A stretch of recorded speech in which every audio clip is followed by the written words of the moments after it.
chair of the working group at Parkway. Heard today about the decision that was reached by the public division, which basically stopped the JHL proposal. The conclusion of the court was basically that the permit was to be annulled, and they don't have the right to build there for the moment anyway.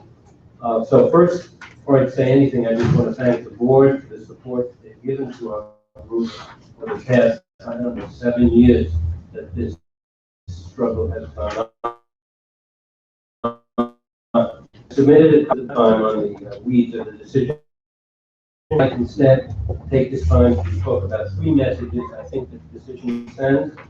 First, to our fellow community residents, no matter how much money and power can be marshaled against you, this decision shows that persistence and strength can result in ultimate success. Secondly, to developers, you simply cannot build wherever and whenever you want. And restraint of the zoning resolution, which is there for public welfare. In this instance, it was light and air. Third, to the Department of Buildings and the Board of Standards and Appeals, their mission is to regulate the real estate industry, not to be its servant. If they choose to buy into the sophistry of the people hired to represent the developers, Article 78, which was our case, is a strong tool. Although it's a general rule that the judiciary defers to administrative agencies, it's not always the result, as in this particular instance. Now, for your information, JHL and the Shafiq Group will move to appeal to the Court of Appeal. They don't have it by right, but they can move to appeal. At this moment, it's not clear what the city will do. I want to publicly thank Manhattan Borough President Gail Brewer and City Councilman Mark Levine for their joint letter to the corporate council asking him not to ask for leave on behalf of the city to appeal the decision. I also want to publicly thank Assemblyman Danny O'Donnell for his appeal to JHL, asking JHL to support the decision and stay on Route 6. Thank you very much. Thank you very much. Next is Susan Neal.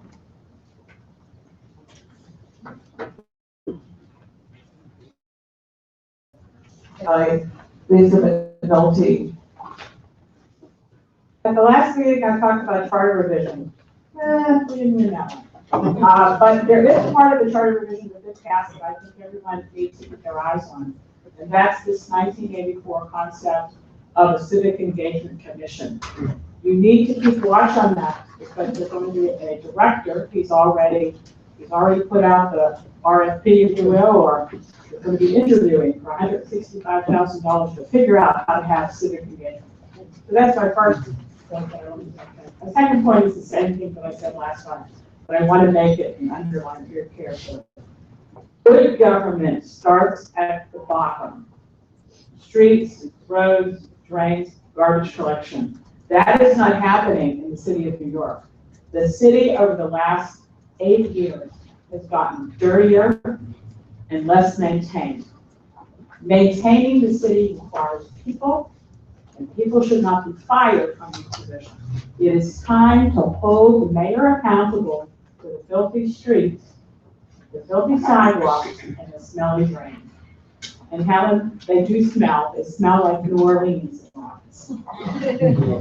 Lisa McNulty. Good evening. I'm Lisa, producing artistic director of WP Theater, an award-winning off-Broadway theater located at 76th and Broadway. I'm here with WP's development manager, Lindsay Bissonette, a proud district president, to introduce you to us in the world. Devoted to new work by women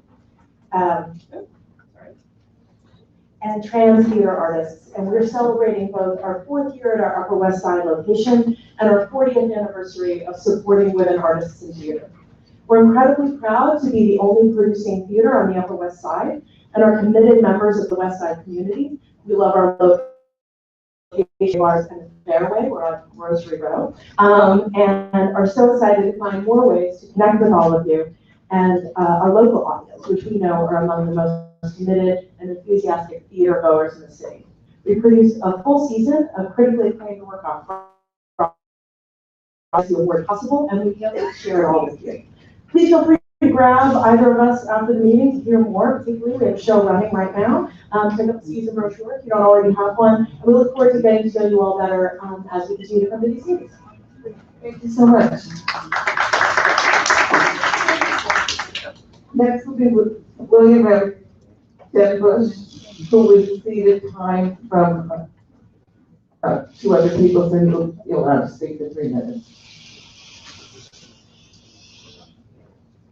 Hello, I'm the Community United Protect Theater Roosevelt Park.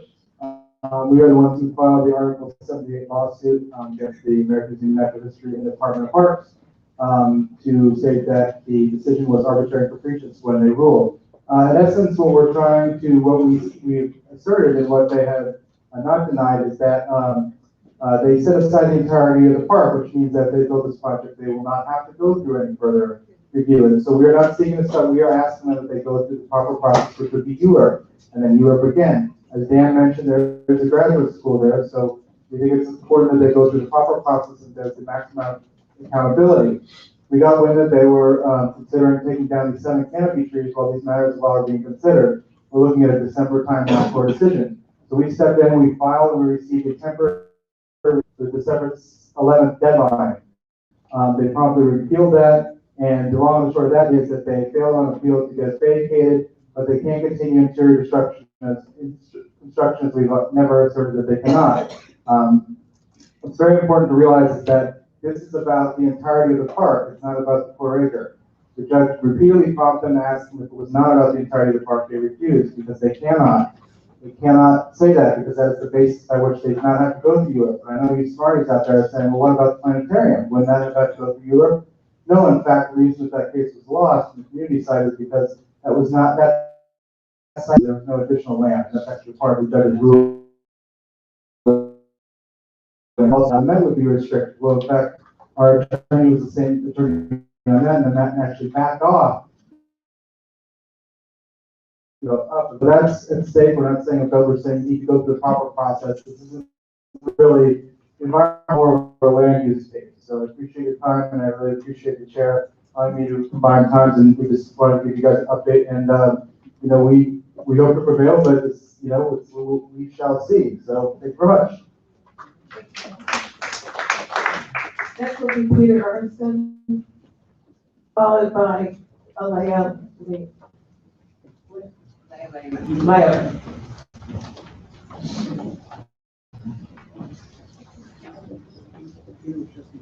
Peter. I think he's outside. Okay.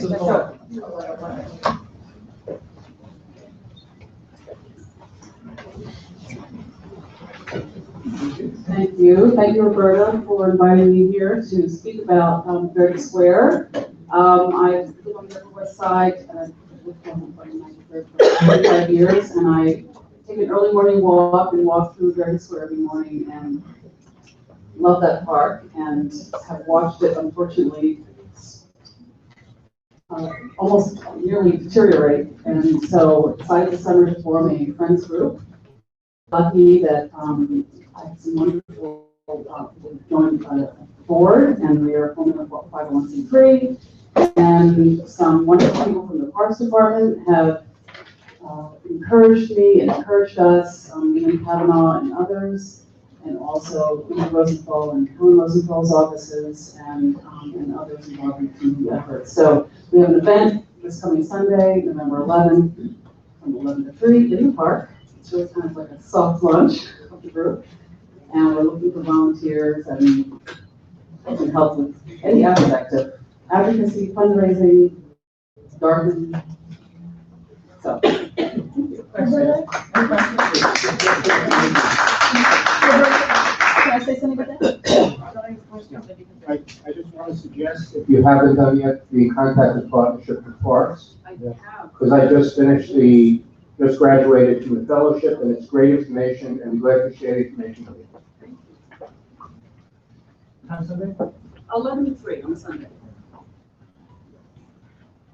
Tonight, our board is going to be voting on its capital and expense budget priorities for fiscal year 12. And for a number of years, we've had on our list of budget priorities, left to obtain money, we're seeking money to renovate Derby Park. It's got a huge rat problem. It's the IV that was put in there some years ago. It looks lovely, but it's bad if you don't want to have rats. Then Councilperson Brewer allocated about 50 years ago for renovation, which turned out to be nowhere near enough. So what has been good is the installation of some of these solar trash compactors. Some impact, but not enough impact, and a lot more needs to be done. But I wanted you to know, if you don't know already, that it's what been and continues to be one of our budget priorities. Thank you. Next is Peter Arnson. Use that corner also. Good evening, everyone.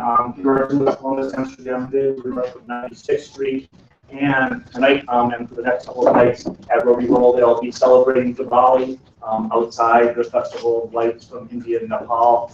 Over the last couple of days, we've had, or whatever, last weekend, we had 2 Ofrendas, the altars for Day of the Dead, at Mexican Festival and Noche Mexicana, and had, I guess, over 150 students come in from bilingual schools to take part in that and learn more about it. We will be having bulb plantings and mulching of tree beds, and we'll be adding companion rocks to a number of our street trees in the neighborhood over the next couple of weeks. Feel free to reach out to us if you'd like to participate in any of that. We have our events calendar for November, which has History Walk in it. It'll be coming up on the 11th at Sunday at 1 p.m. And we'll have 2 talks coming up. One is on the Harlem Renaissance, and the second is on block associations and their impact on the Upper West Side. I'm supposed to stop, so you'll have to look at the events calendar to get further information. Have a good evening. Rotary World is at 109th and Amsterdam, right next to Sweden. Thank you very much. Our next speaker is Kathy from, have we represented the Roosevelt? Hi everybody, I'm Julie from the City of Roosevelt, and we have a Mammoth Day coming up on November 18th. Information on in the back. Linda is very much looking forward to working with her new Assembly and State Senate colleagues, and one of the legislation that she is going to be using is working to close loopholes in the multiple dwelling law, specifically limiting the use of mechanical voids, which has been used in a lot of recent things that have been going on the West Side. And if you had seen the 72nd and Broadway subway station in the past 2 months, you've noticed that you have to sort of trapeze around the flooding if it rains. And so I'm happy to report that we worked with DEP to get the catch basin has been clogged, and they removed, they drilled in, and now it is normally flooding, well, it's not flooding anymore, is the point. So you can finally walk around there, which is great news. So. We're honored tonight to have multiple.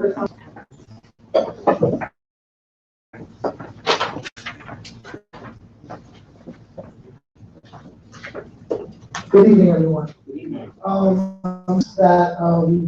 office has hired a new community liaison that is assigned to Community Board 7. So you'll shortly be joined by April Adams, who will be your Community Board liaison. Also, the Borough President's Office has hired a new Director of Community Affairs. Many of you may know our Director of Community Affairs that we just hired is former Councilwoman Rosie Mendez. So she'll be heading up the Community Affairs unit. We're very excited about that. You also may have seen announcements about our capital funding process has opened up. And we have some sheets in the back that tell you the different orientation days or the different workshops on how to apply for capital funding from our office. The Borough President's Office is known for expense funding, which is our NCAP program, but the larger pool of money is capital funding. So we have a series of orientations for schools and for nonprofits. One was this afternoon, actually, for principals, but there are three remaining ones in our downtown office, and then we have uptown ones at 125th. We also, this Friday, you may have seen, we have the deadline for our young leaders of Manhattan, which is our youth board. So if you have any individuals, young people who you want to have exposed to kind of a community board scenario or experience, the Borough President's Office has the young leaders of Manhattan. As you all know, Gail was at the 200 Amsterdam Avenue rally in terms of protesting that development. And that also helped inspire a co-signed letter of the New York City Council delegation along with the Borough President for the city planning around, I think the previous speaker mentioned a lot of the mechanical voids and basically a lot of what developers are using to circumvent current zoning laws. And we submitted the letter to the Commission on City Planning in that regard. We also were party to a letter to the mayor's councils, urging the mayor not to oppose the recent court ruling on JHL, and well, we know the developer might appeal. We hope the city is not party to that. So we also submitted that in that regard. We also recently held a trip, a delegation to Providence, Rhode Island, where we took about 35 different civic leaders, NYCHA leaders, nonprofit leaders, elected officials, the Attorney General's office, as well as City Council representatives, as well as State Senate and Assembly to Providence. And the reason we went to Providence, Rhode Island is because while normally the federal government conducts about 6 or 7 or 8 dry runs of the decennial census, this time around the federal government is only going to conduct one dry run or rehearsal in preparation for the decennial. And the city they chose was Providence, whereas they normally do a rural area, they'll do an island, they'll do Puerto Rico or Hawaii, they'll do a large urban area, they'll do suburban area. This year, in preparation for the 2020 census, only one city was tested, and that was Providence, Rhode Island. So the delegation of 35 members we took was to gain insight from the local municipality in terms of how they felt that went. The dry run of the rehearsal did not include the citizenship question.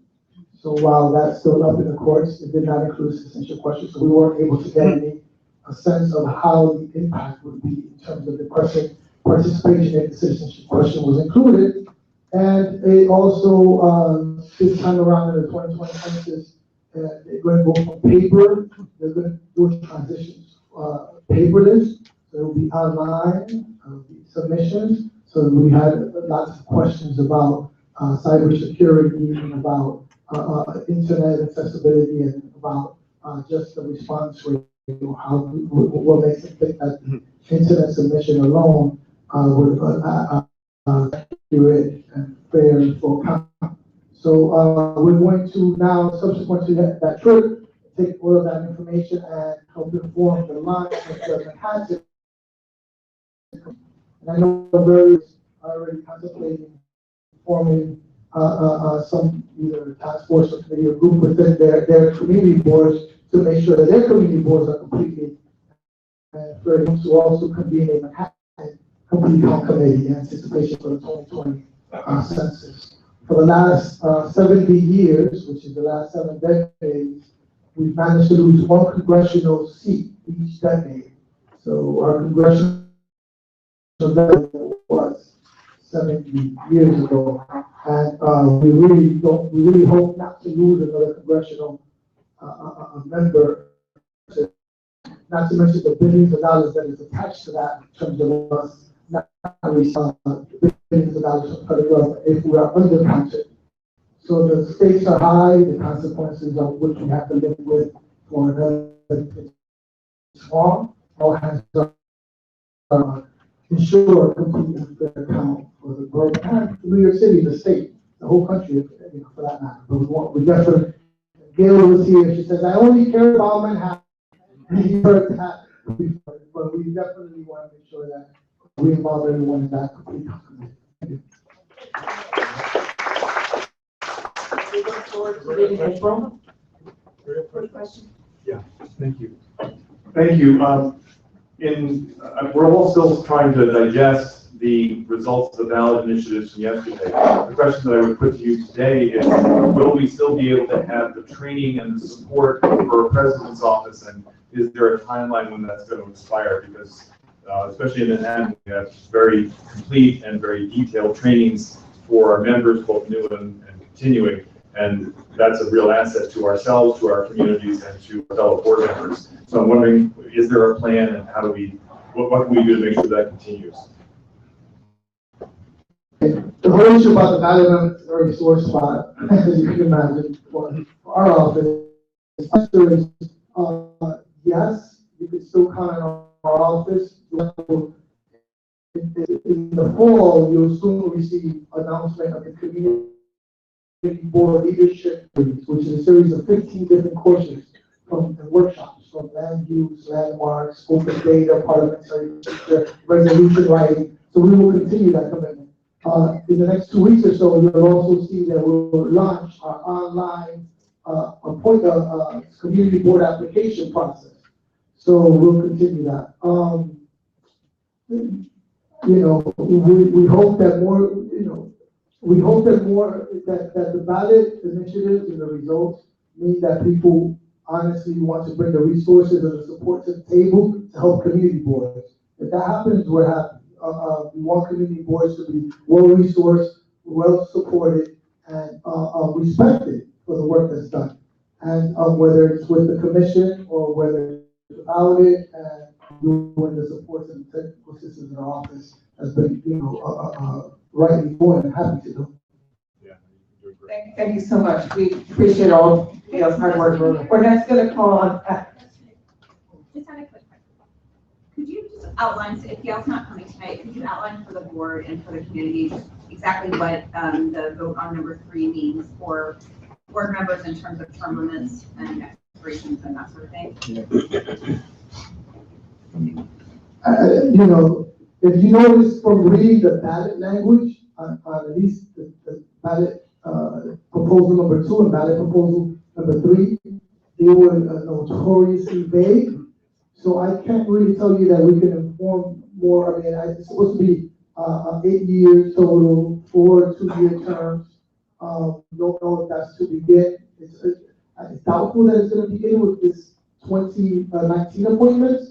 But, we have no idea. The ballot language was very, very vague. Is it proactive or is it retroactive? It's proactive. It's proactive. It's proactive. Everyone appointed it at least in 2019 and in 2020 from what we gleaned from the different commissioners. They're various things, but we believe that in the next 2 years, individuals appointed will be able to enjoy 8 years run.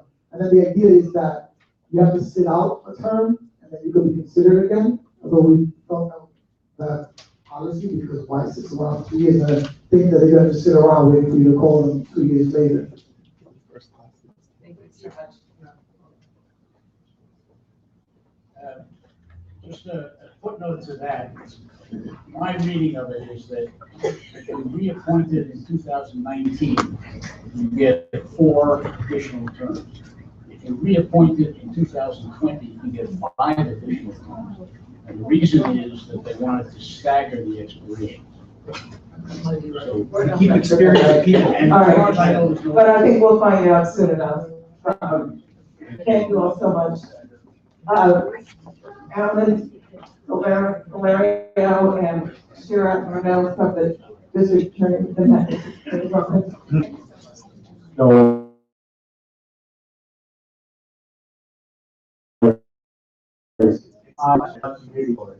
My colleague Renee Woodbury is assigned to the project. I will be staying till the end if anybody wants to ask.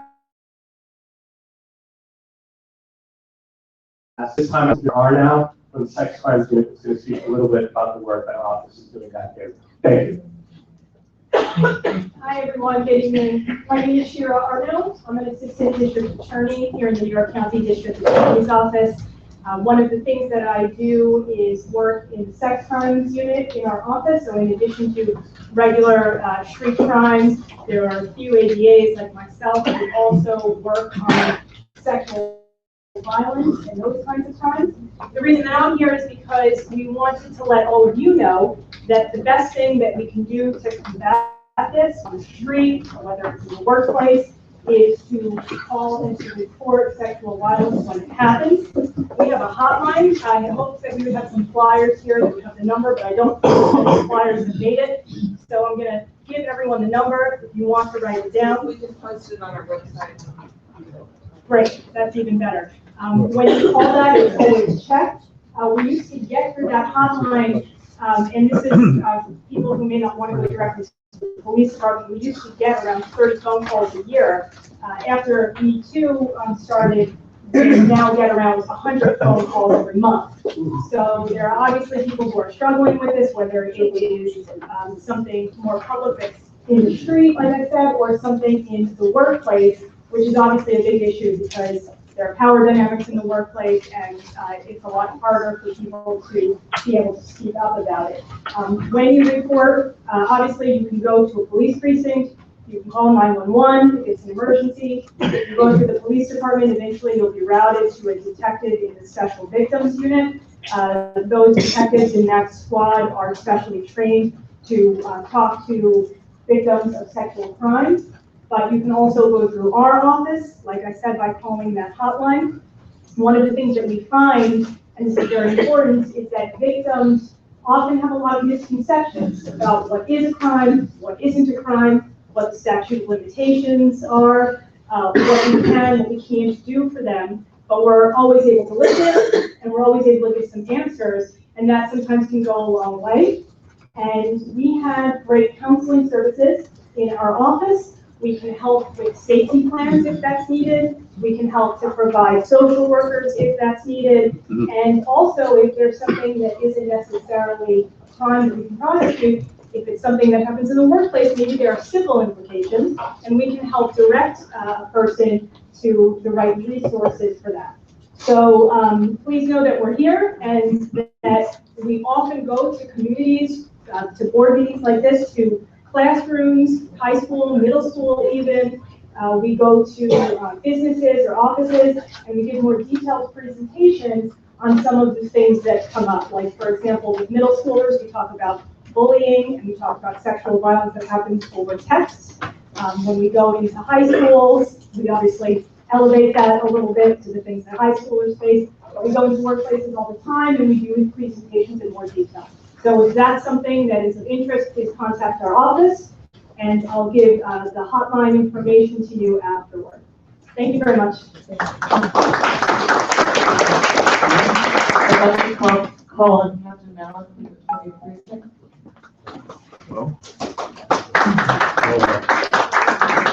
if anyone is over in the neighborhood of 65th Street, Broadway in the last hour and a half, and saw all the police cars, a couple hundred people on the street, the people at the Juilliard School got what they thought was a suspicious package, did a complete evacuation of the premise. They called us, we had the issue. We x-rayed the package, there's no device, no powder, so we opened it. It was a compact disc and sheet music. That made sense to me. And Juilliard, but hey, it was good practice. So this is kind of cool that I can be here for the first time and actually report. I mentioned in prior meetings that we had a good summer with crime. For the first time in about 18 months, we can say in 20 precincts that we're actually down in crime. For the year, we're down 1.8%. Larcenies, which are our main crime, are down over 8%. I invite everyone to visit our website and take a look at the crime statistics. If you have any questions, my community council meeting is probably the best place to ask them that drill down on specific crimes. What I'll say is this: there have been two trends, just to pass on to your friends, neighbors, and families in the 28 days. The first is theft from gym lockers to a New York sports club at 75 West Avenue, to an Equinox at 160 Columbus Avenue. If you patronize any of the gyms in the 23rd precinct or the 24th precinct, please use a quality lock and make sure you always lock your valves, even if you're stepping away to the shower. The second thing is I've had 3 grand larcenies, victims are all female, inside the Lowe's movie theater at 1998 Broadway. People going in to enjoy a show, people sit right behind right next to it. them and Steel First. Parents along, friends, family, neighbors. Very difficult for us to enforce because it's dark inside the movie theater. So we're trying to get them to run some PSAs, et cetera. I also spoke, we still have a shortage of school crossing guards. We were down 3, we did hire 1. She starts tomorrow. We're putting her at 7-0 in Amsterdam, right next to where the construction is. Got a lot of requests over there. We were supposed to get body cameras this month. However, a couple of the units, I don't know if I read about this in the papers, the model that we have, kind of like a couple of them spontaneously combusted. Bad. So that's been delayed for about a month. They will be deployed. We're one of the last places to get them. They'll be deployed probably in December for us. Finally, the NCOs are out there holding their meetings. If you want to know when and where they are, the NCOs, for those who know, are neighborhood coordination officers. We have 3 pairs of them, 2 that police between 5-9 and 7-0, 2 that police between 7-0 and 7-9, and 2 that police between 7-9 and 6. They hold these meetings to discuss micro issues around your block. The first one is guys between 5-9 and 7-0. It's on November 14th at 7 p.m. at Fordham. If you want to see where these meetings are, really simple, buildtheblocknyc.com. Buildtheblocknyc.com. We'll also tweet it out. Follow us on Twitter and Facebook over the summer. You can see a lot of the work that we do on our Facebook page particularly. That's all I got. Thank you very much. We go 5-9 to 8-6. We're the 20th. We're on 82nd between Amsterdam and Columbus. Just a quick question. I understand that a woman was killed on Riverside, Weston Avenue apartment, and then 2 bodies were found. Okay, the West End is not me. The 2 females. All right. Yes. Okay. All right. The 2 females. It's sad. This weekend we recovered their purse and their passports from inside the park. I can't discuss all of it's still an investigation because there's a lapse of, they came from Fairfax, Virginia. They left there in August and they turned up exactly 2 months later in October in New York City in the Hudson River. I should say on the rocks actually. There is no reason to believe it's a homicide. It looks like a suicide pact still. In fact, we're 99.9% sure. However, it is under investigation. We have to account for their whereabouts for the 2 months. But they did not jump from the bridge.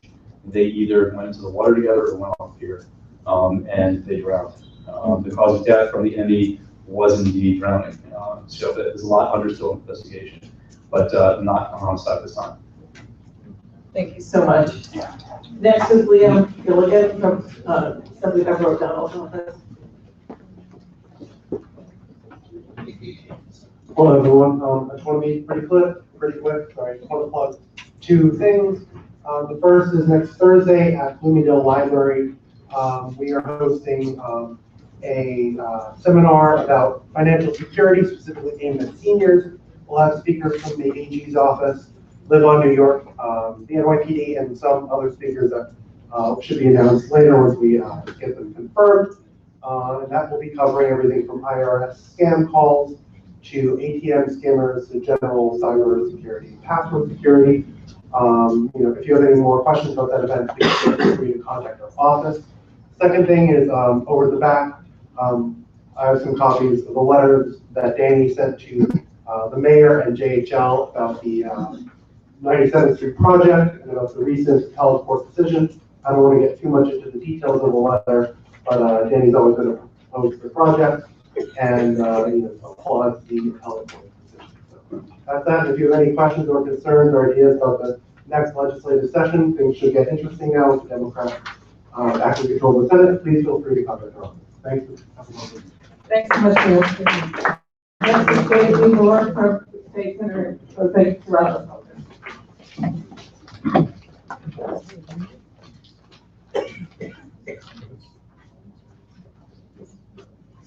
Hello everyone, my name is Daisy. I'm a community liaison for Senator Serrano's office. Tonight I brought our November monthly report. It hasn't been emailed out to you guys yet, but it will be by tomorrow. And so our office is located in East Harlem, but we have mobile position hours where we go out into the community. And Upper West Side is every Thursday, so we're either at a senior center or a library. our next coming up one, our next one is tomorrow, November 8th. We're going to be at the Hamilton Senior Center, and we're actually going to be partnered with the Legal Aid Society. So for the month of November and December, we're going to be focusing on housing, and that's why we are partnered with the Legal Aid Society. So if you know any seniors or people in general that are having some sort of housing situation, you can definitely refer them to our office.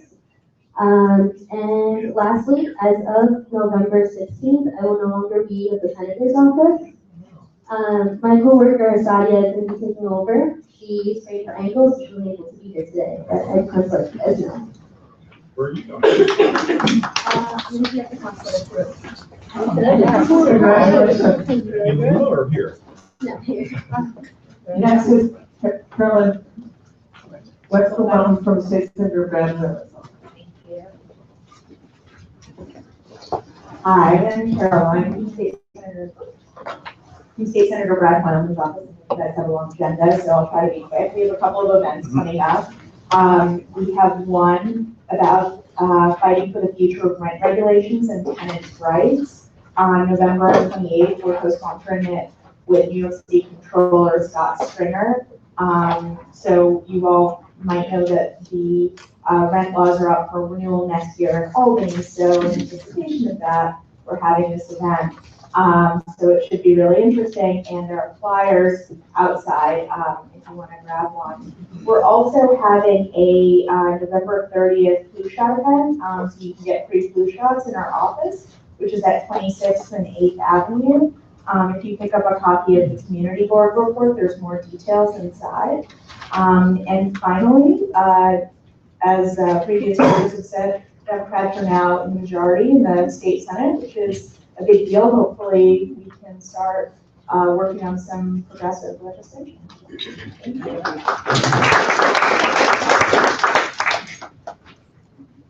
Thank you so much. We're going to move now into our business session. Start with Diego. We put the screen over here, so I'm going to ask board members if you want to take a look. We're going to have to move a little bit.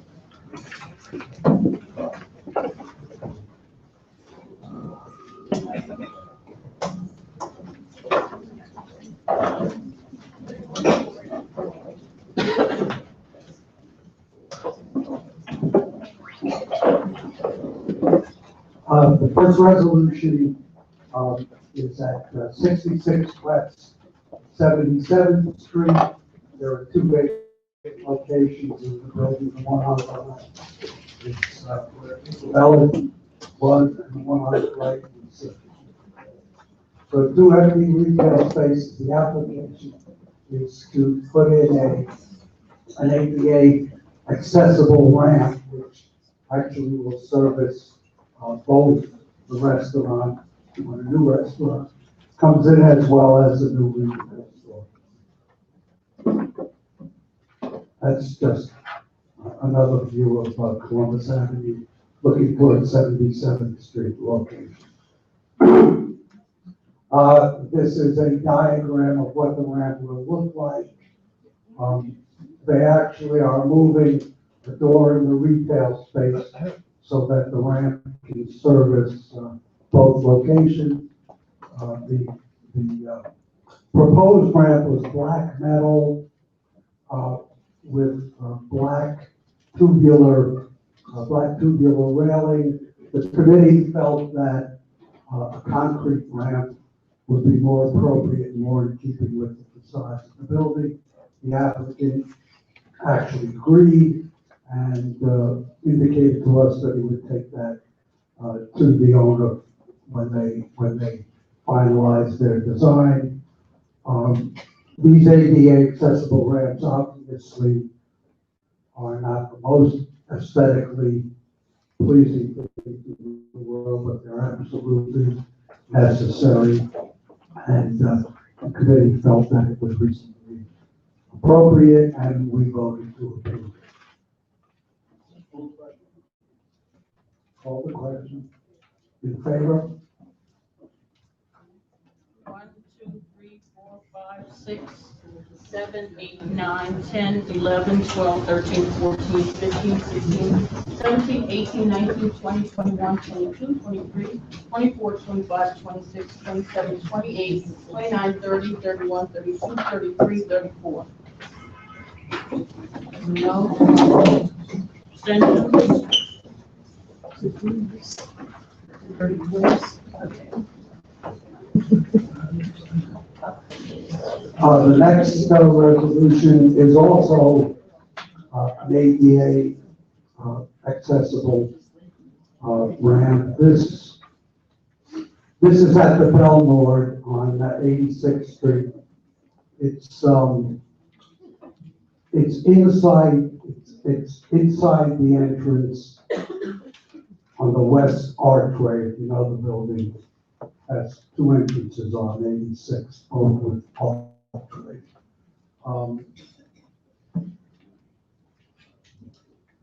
So this is the location. Where it's going to go, there are currently steps here. This is a rendering of what the ramp would look like.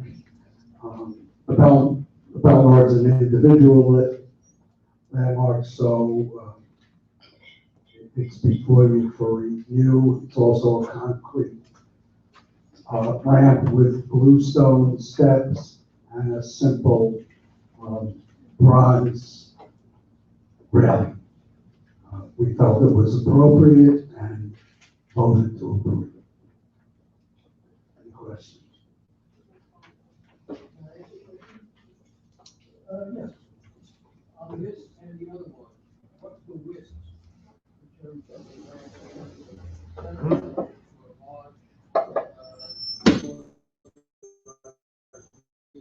I don't have the measurements handy, but the ADA requirements require sufficient space, whatever that is. Mark, do you know? 3 6. I think it's 48 inches, but I think it's in both cases, they were compliant with the regulations. 36. Our expert says 36.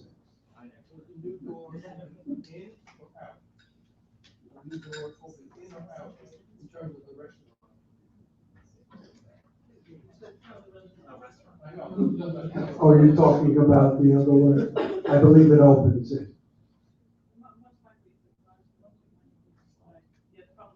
I don't think so. No, it opens. Because it's. It says right there that it opens. No. Any other question? Call the question. In favor?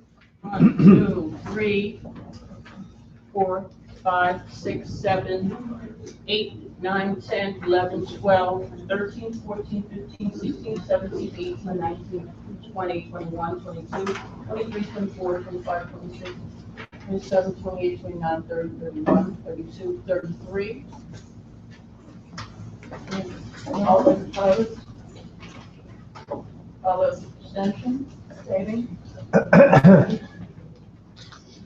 I did want to just take half a minute to mention the third item that was on the agenda but has been withdrawn. That was an application to put a rooftop addition across two adjoining buildings on Riverside Drive, 120 and 125. At our committee meeting, we had a turnout probably of maybe 30 or 35 people, 2 or 3 of whom commented on the design and construction of the proposed rooftop addition. The majority of the people who attended the meeting brought to our attention several problems in the 2 buildings involving services, the withdrawal of staff, non-operable elevators, etc. And as I said, there were a lot of people, and they were very intense about the problems. So what happened was, after listening to them, we gave them various levels of advice, one of which is that they should really get organized as a group. We were advised that literally the next day after our meeting, they were in Linda Rosenthal's office, talking to her staff person who handles these tenant issues. And they did organize, and last week, we got notice that the applicant was withdrawing the application. We assume temporarily in order to focus on the tenants' issues and get the buildings in shape.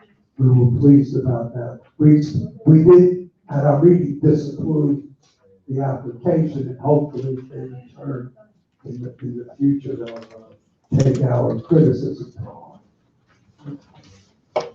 Okay, the first item we have is the annual approval of the Lincoln Square Bids Winter's Eve event in the Lincoln Square area. This year scheduled for November 26th. There are no changes to the amount of curb space that they are requesting.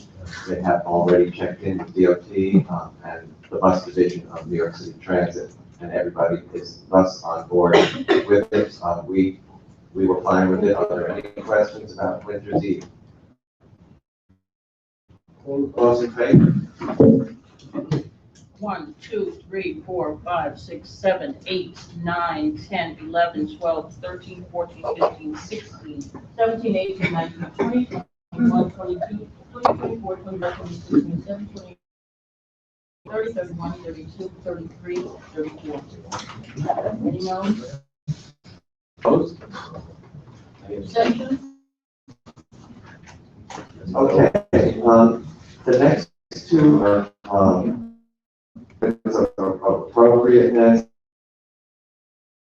applicable consents, I should say, for new areas on two brownstone style buildings on side streets. We reviewed each of these and they were fine with us. They didn't intrude on the sidewalk space. They were appropriate. Anyone doesn't mind, I could bundle the two of them in as much as we need time tonight. Okay, terrific. So may we have an approval of items number 4 and 5? 1, 2, 3, 4, 5, 6, 7, 8, 9, 10, 11, 12, 13, 14, 15, 16, 17, 18, 19, 20, 21, 22, 23, 24, 25, 26, 27, 28, 29, 30, 31, 32, 33. No, opposed? Abstaining?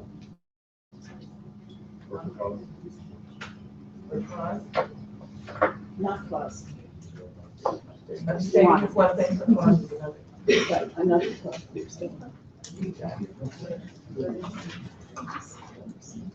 Okay, the last item we have is I think a very interesting item. The bus division of New York City Transit and the City Department of Transportation are pioneering something called transit signal prioritization, which is a tool for moving buses more rapidly through intersections where buses often get caught. The first place that this was tried was on the BX10 bus, which goes all the way across the Bronx from Pelham Bay Park, along Pelham Parkway, along Fordham Road, and into the inward section of Manhattan. If you know Fordham Road and Pelham Parkway, you know there's a lot of traffic and buses frequently got caught there. Transit signal prioritization has helped move, which is now the city's first SBS bus, the BX10 SBS, much more expeditiously. So we would like them to move forward with this terrific pilot program in our neighborhood. So we have identified some intersections. If you read the resolution, you can see the logic of some of these intersections. Buses frequently get caught up at these places and wait much too long to begin their next journey. So we are suggesting that DOT and Transit look at these intersections, which are on your resolution sheet. There are 6 of them right now, and see if they can use these for part of the pilot program. And I will take questions. Michelle. Does this mean the buses will have separate light signals or separate parts of a signal? What it means is there is a the operator of the bus can signal the light if it is red and have it turn green for the bus. Obviously, they wouldn't do that if it wasn't safe. It would be if there's no traffic coming and there's nothing to stop the bus from proceeding. They have used this in locations in the process, I said, it's working really well. Red light is still a red light. It is indeed. It's a red light for everybody but that bus.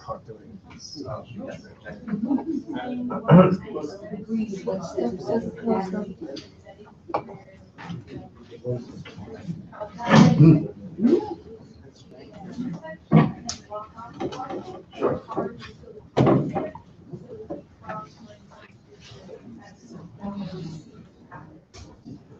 The 97th Street and the 87th Street and West End are similar in that they are both the crosstown buses that, when they're done with their route, make a westbound or left turn from Broadway towards West End. And then they get stuck at that intersection there. Because there's traffic preventing them, in the case of the M96, from turning south on West End Avenue and then turning another left or eastbound on 96th Street. But the eastbound journey. Buses are piling up on 97th Street between Broadway and West End. We've gotten several complaints about that. This would allow the bus to make a left turn or southbound turn onto West End. And see, it would not endanger pedestrians in any way. If I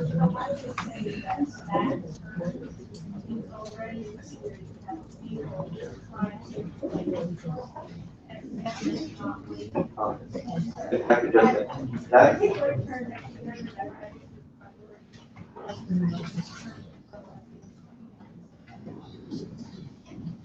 the turn, the dangerous turn that you're referring to is motorists trying to leave the light to continue west. To turn south on West End. Yeah, this would be a turn for buses only. It would not be for anybody else. Nobody else could get the turn.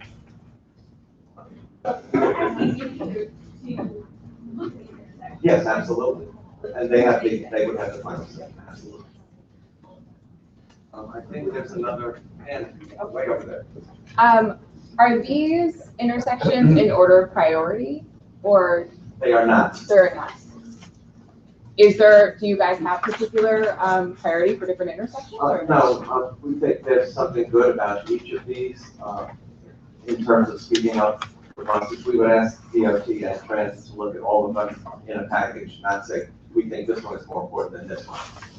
Because if you're a bus driver that's been delayed on a particular route, that's the most important one to use. Got it. And do we think it's likely that they would approve all of them? They may just try a couple to see how they work. I think we probably will be the first community board to ask them to do a pilot in our particular part of the city. One question. I suppose so how do all the lights change? Do all the signals change? How would the other? I'll use the one that Jeanette just referred to as an example. So if the bus was stopped on 97th Street between Broadway and West End, and it was late or whatever, it needed to start the eastbound journey again, the bus operator would signal the light. The light would have a left turn arrow. Possibly it might even say buses only. I haven't seen how they will install this thing, but the bus will then turn, it will immediately revert to red.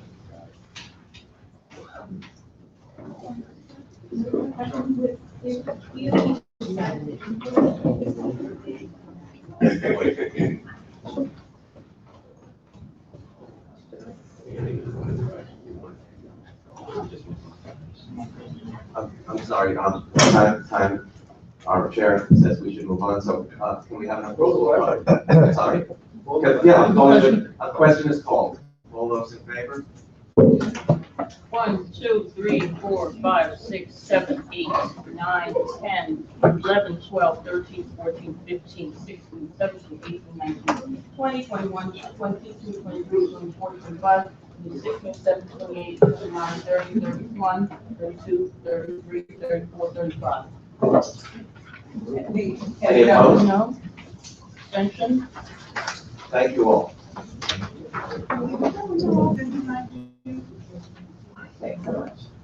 Over there.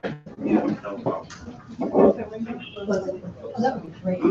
Yes.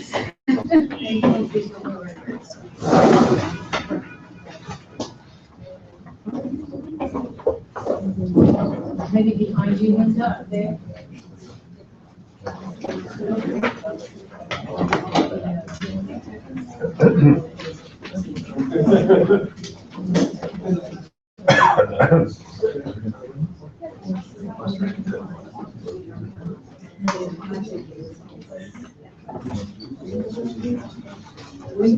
by Assemblymember Nick Cotton, who's going to speak for.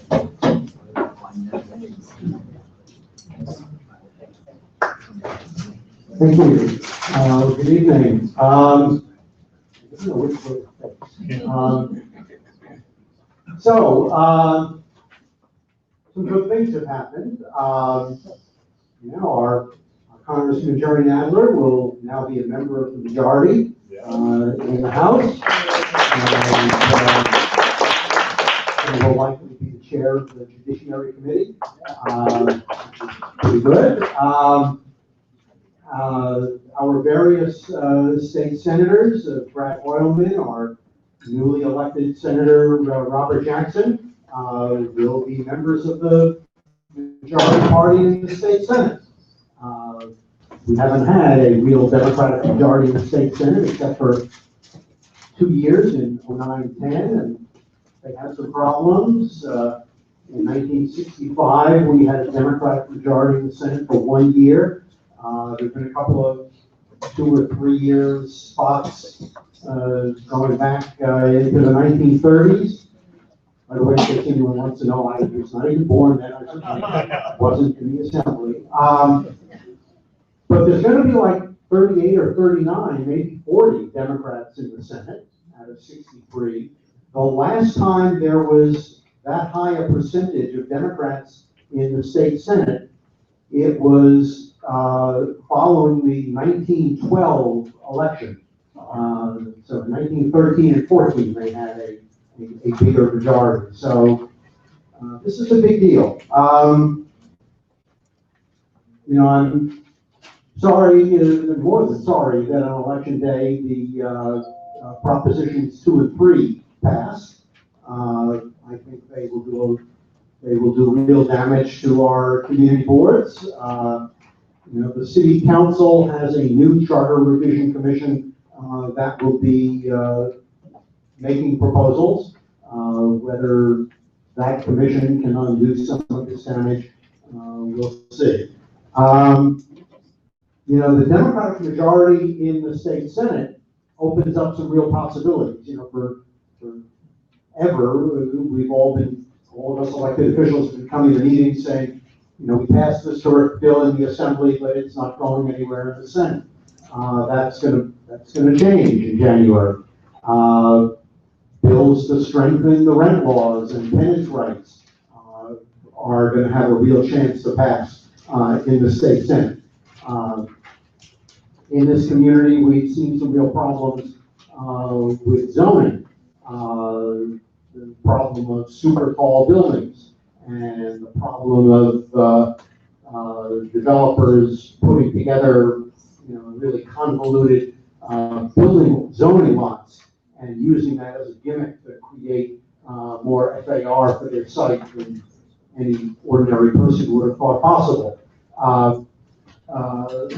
Linda Rosenthal and I are working together on a couple of bills to amend the state multiple dwelling law to change that.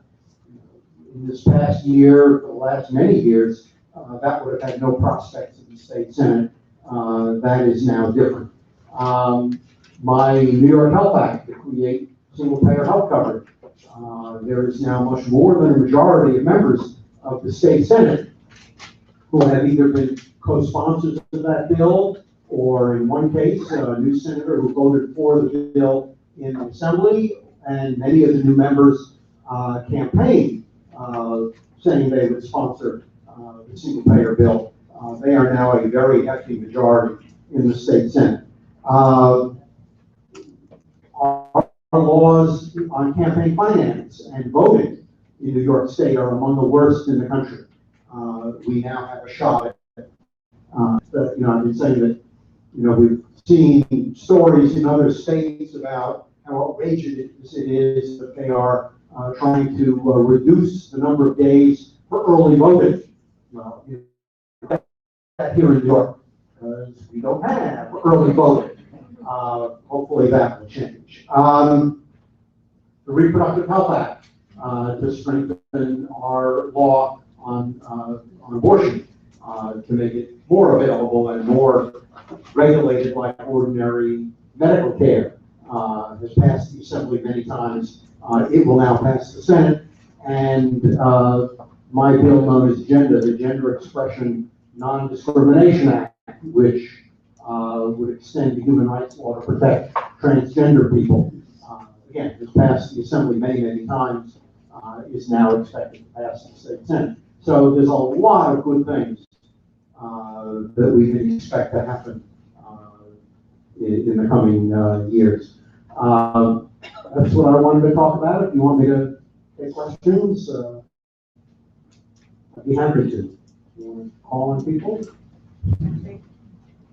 If not, it was a great presentation. If not, I'll get out of here.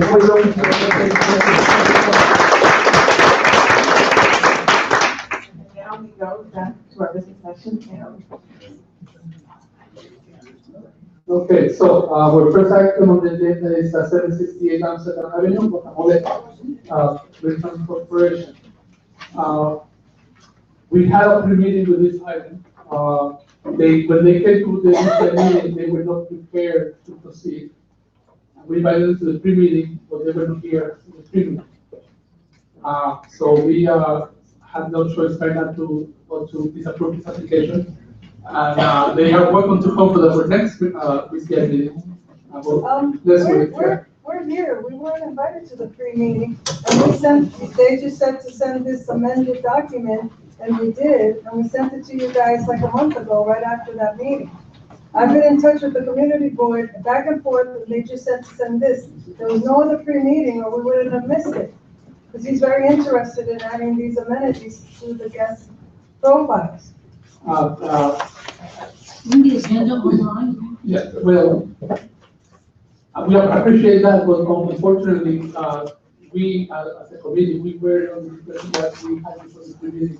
Because we, as a matter of fact, we invited people to the meeting at the last meeting. Yes, we invited you to come to the pre-meeting today. At 6 o'clock. At 6 o'clock.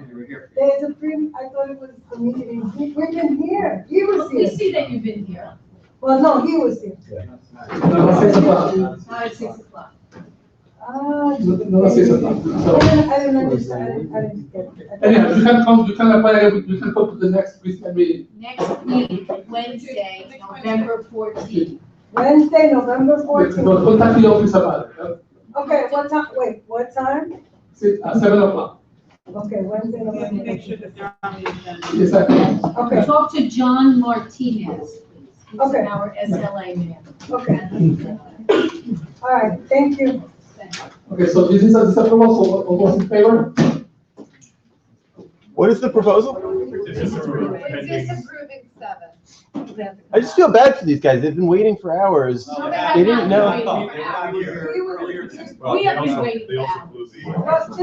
Just so you know, on the agenda online, it says 6:30. For the full board. Yeah, but Scroll that's down, it why we are on says 6 the o'clock. agenda. We're not on the preview. No, it does say 6 o'clock on the website. But our name is not there on the preview. If you scroll down, it's there. It's on the 6:30 meeting. So we're asking you to disapprove the application, and they are invited to come to our BCI meeting next week, the 14th, as well as all of you. And they will make their presentation then. They want to change their method of operation. That means they want to change their contract with the SLA, and they can do it next Wednesday if they want. Yeah.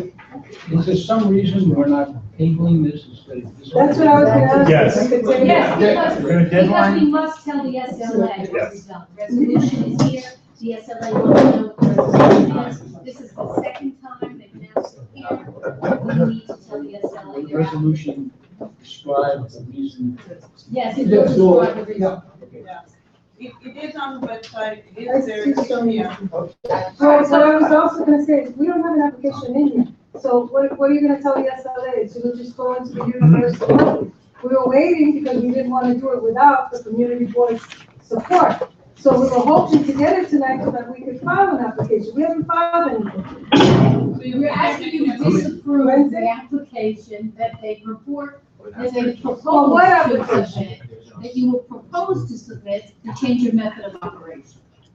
I would respectfully request that you table it till next time, so that when you send in something to the liquor authority, it's not confusing, because you're gonna get a denial, then you're gonna get an approval, if we get an approval next time, but it's gonna be very confusing. One resolution from the community board at one occasion with a pending application would make sense. I don't mind coming in next week, but this is very confusing to the liquor It might authority. make sense to you, I'm not with SLA, we'll do what the SLA wants us to do. And they That's all would we want can you to do. send one resolution with the correct result, not two different. Okay, please, so we're gonna vote now.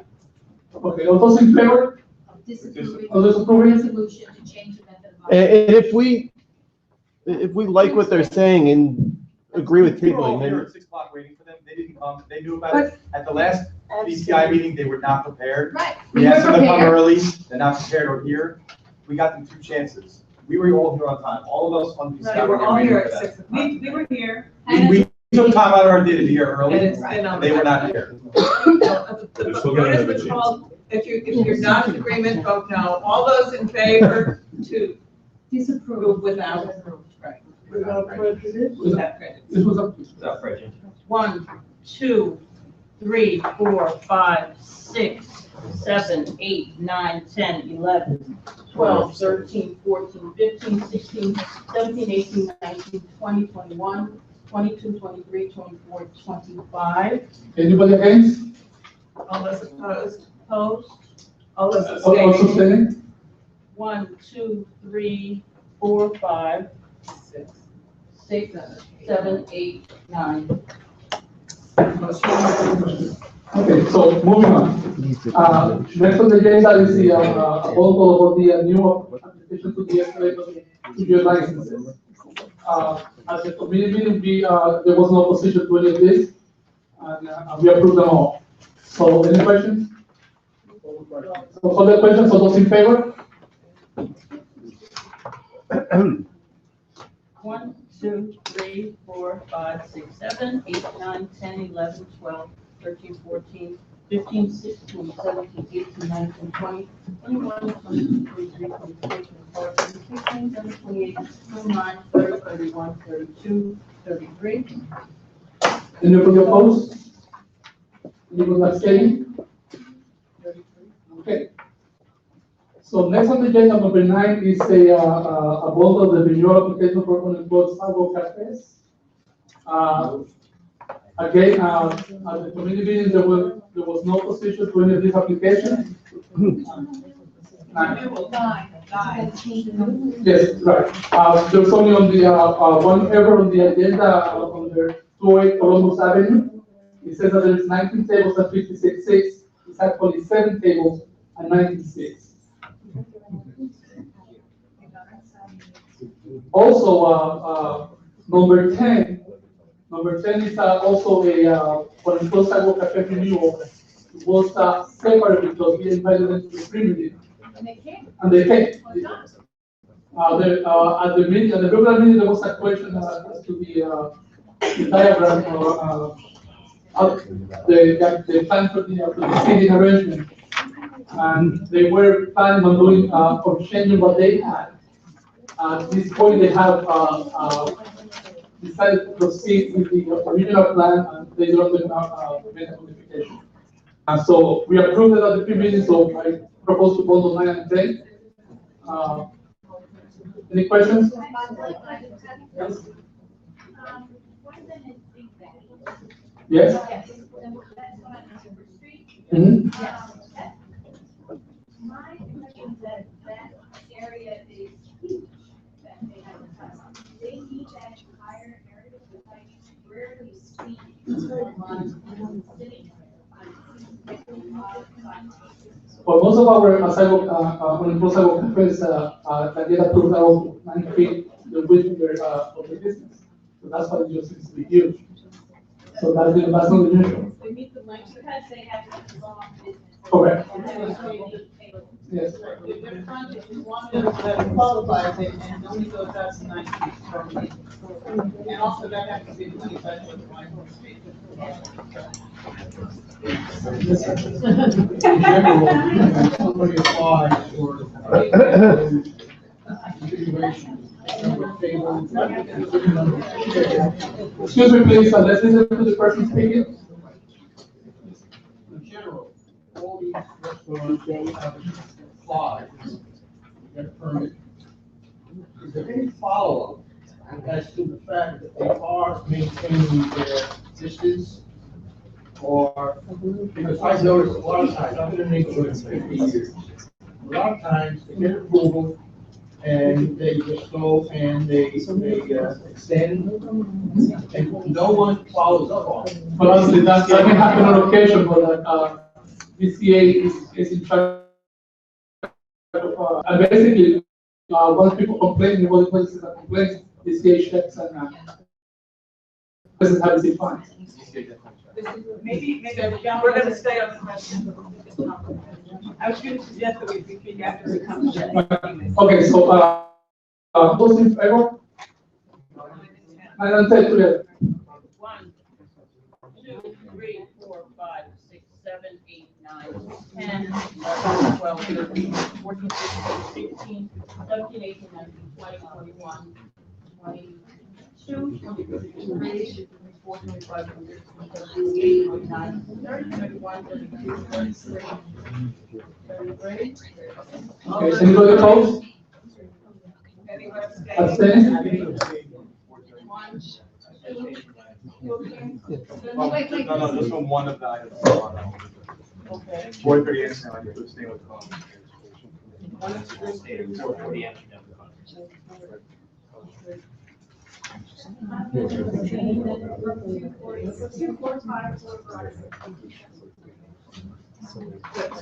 But you're not obtaining copies. We're not. I'm not sure we're not already good. Okay, number 11 on the item, 2012 roadway. They did not come to our meeting, so this is approved. All those in favor?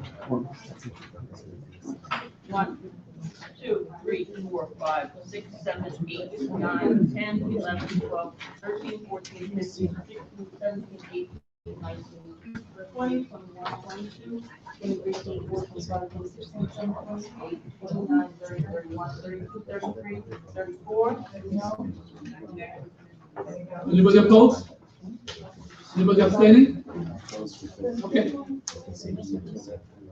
So, number 12, 477 Amsterdam Avenue, Bluestone Lane. So this particular venue, last month, they did not show up. Then we invited them to a pre-meeting, they did not show up. This past month, they came, but they were not prepared. So we had this approval. We applied the rules of baseball. Yes? The notice that was on their door said that they were applying for an enclosed, not an unenclosed cafe. I think that was a typo. Okay. That was a big typo.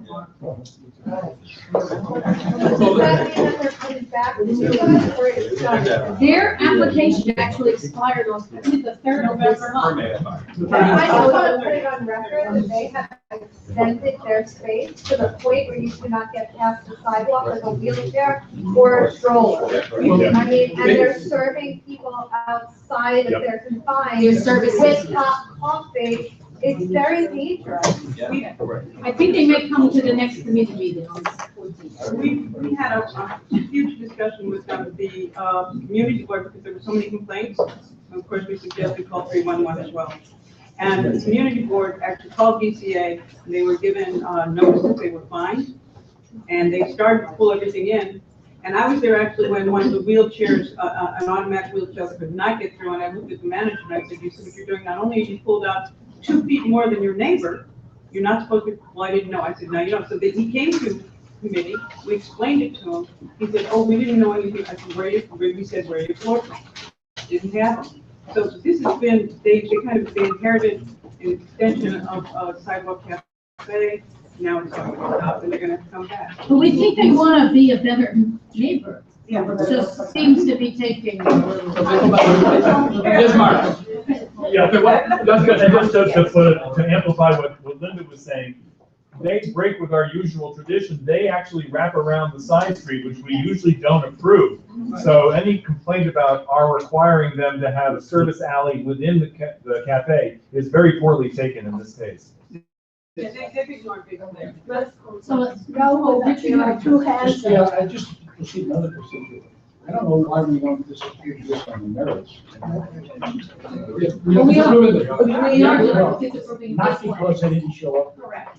It's on the merits. And I'm not sure if they have the right to, I'm not sure. If they make a new application.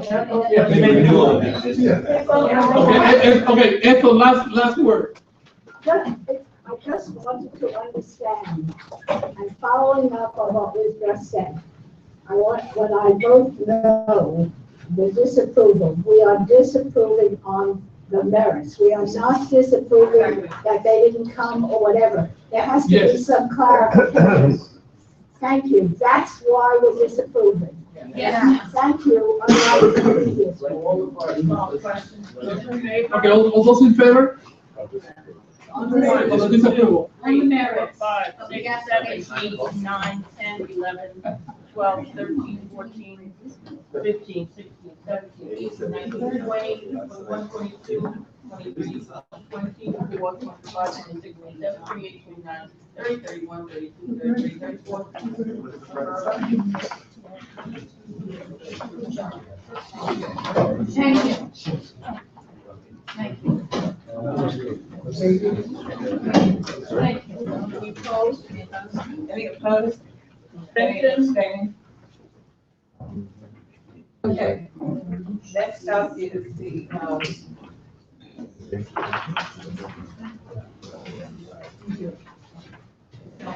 services. I just want to compliment you.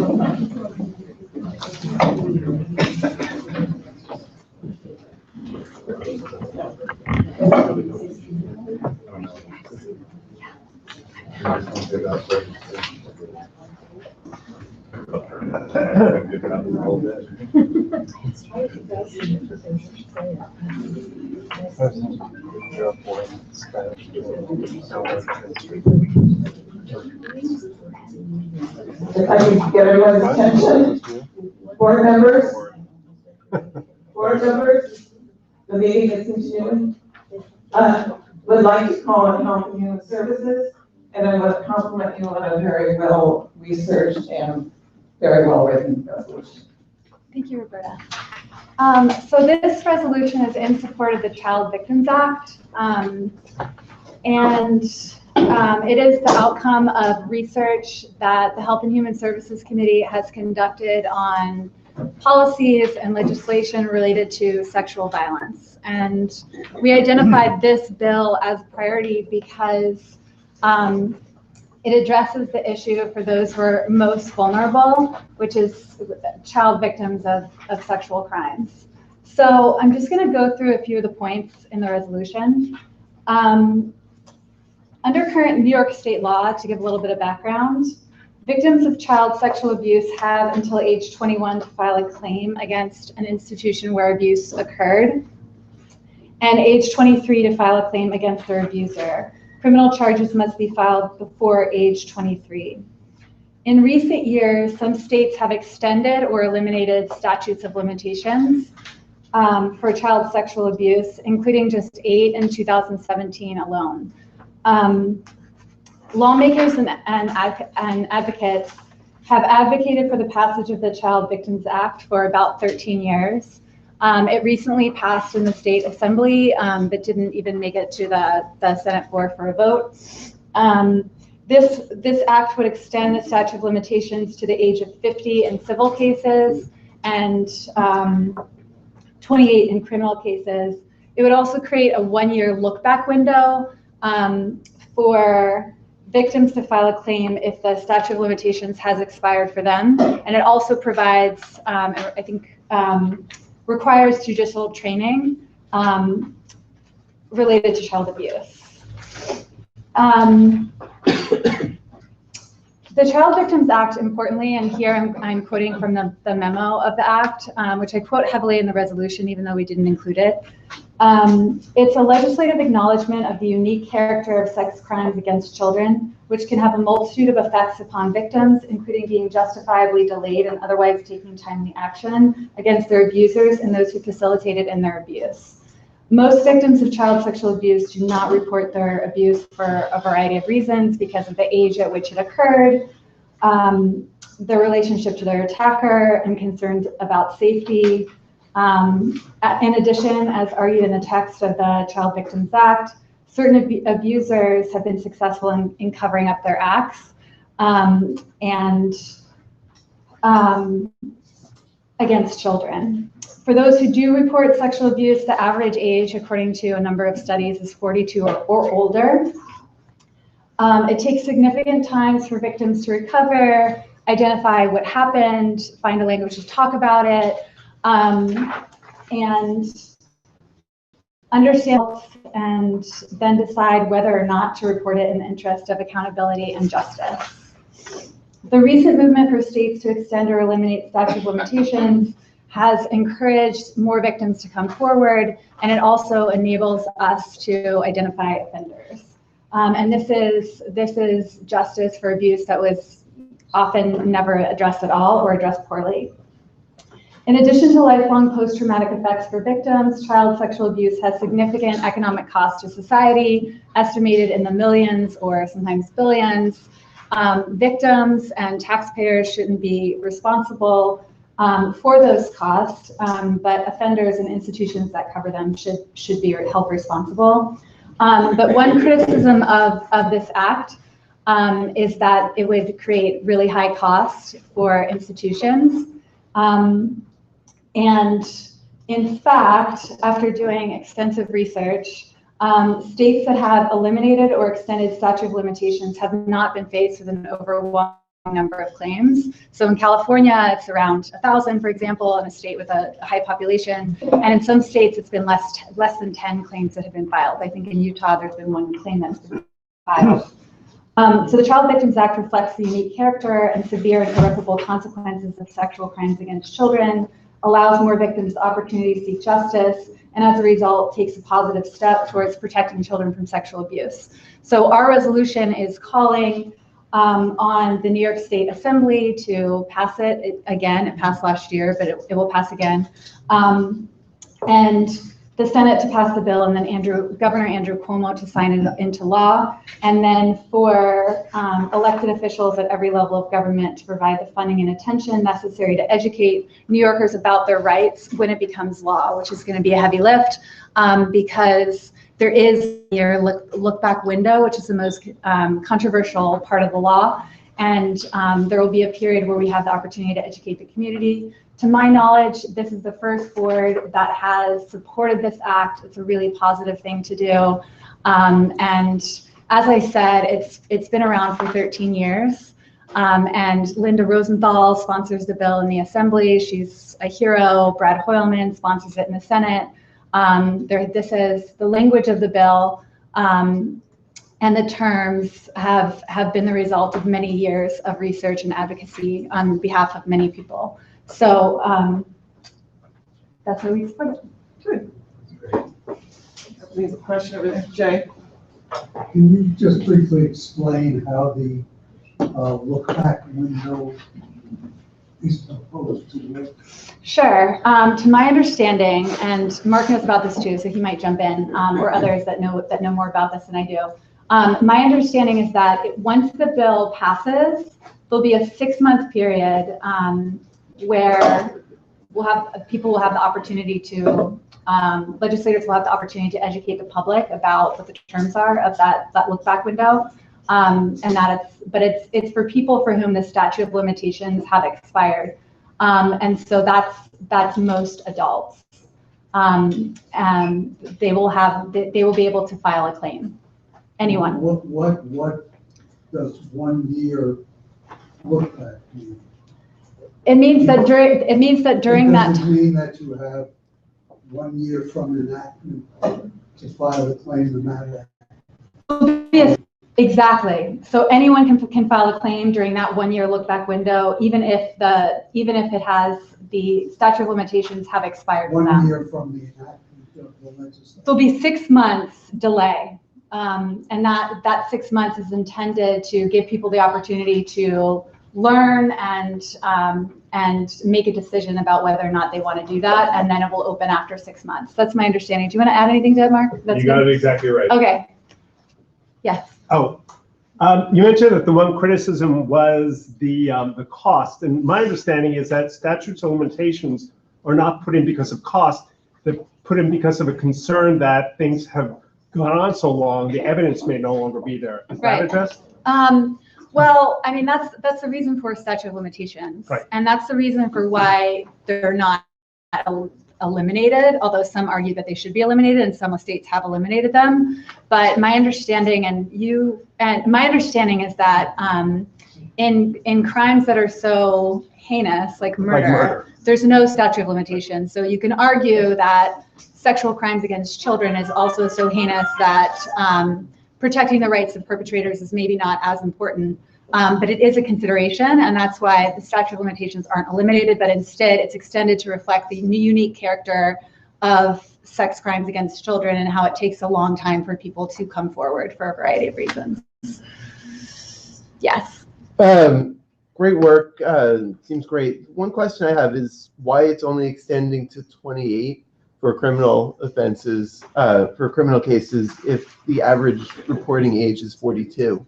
And might we want to go beyond the previously passed bill in the Assembly and encourage them to make it older than 28? I agree with you 100%, and I wish that it was not 28, but that it was more reflective of how long it takes for people to come forward.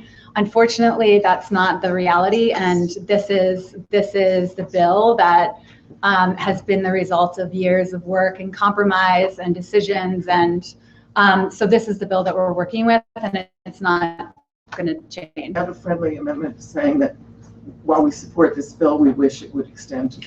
Yes, that's a good idea. So add that as a friendly. Okay, sure, we can do that. Because that doesn't take away from supporting the legislation, but it acknowledges that it's not as far-reaching as we'd like it to be. Right, it's not ideal. Audrey. Yes, I don't have a microphone. First, I couldn't hear what Roberta just said. We're going to add a friendly amendment to acknowledge that that the bill would be better if the terms acknowledged that if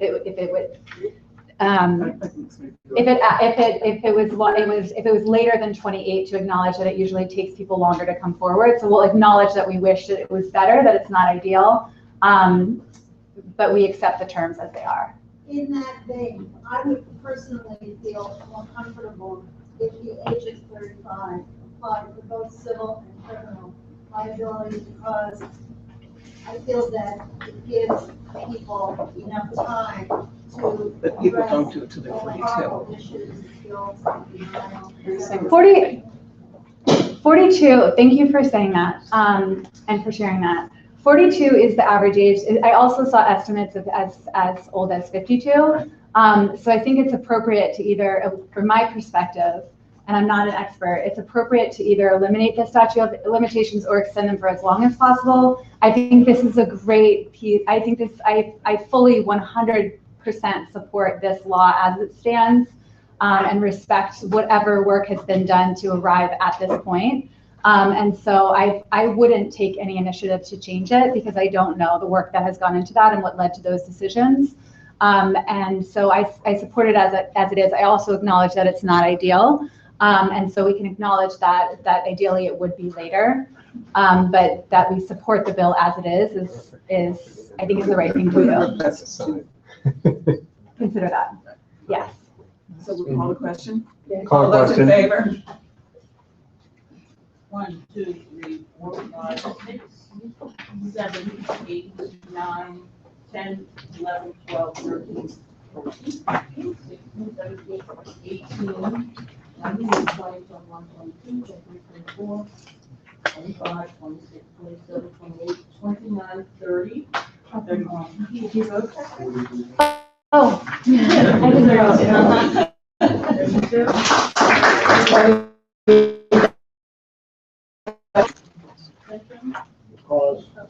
Over there. Are you? No, I'm to ask for an extension. Yeah, no, I know, But you're saying. I'm saying, Say? so Just the same, okay. here we are. Okay, we're going to now go to the budget priorities, but before we do that,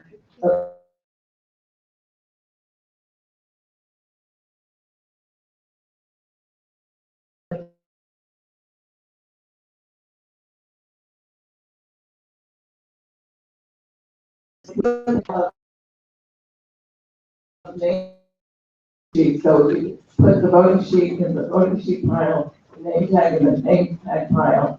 And your resolution sheets you can either keep, or there's a trash can over there to put them in.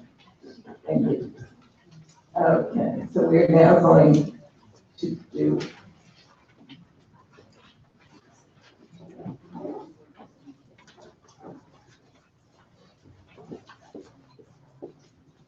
So on the budget priorities, Mark has been doing a yeoman's job on the DNS.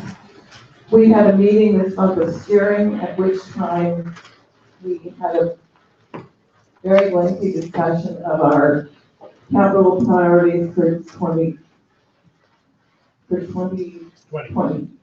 and our expense priorities.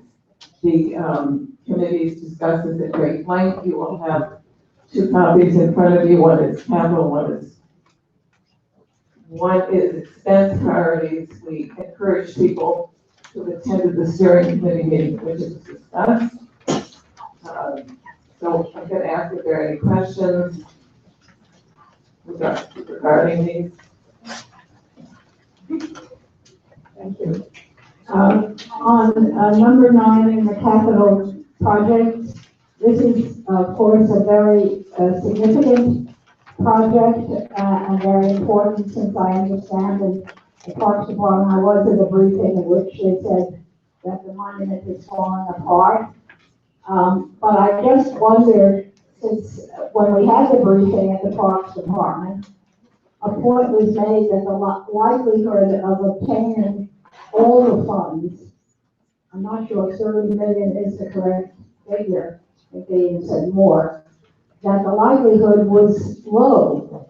And so I just wonder, has there been any indication that this proposal and the 30 million has any likelihood, has support and to be funded? And secondly, it should have been firstly, is the 30 million a correct or accurate figure?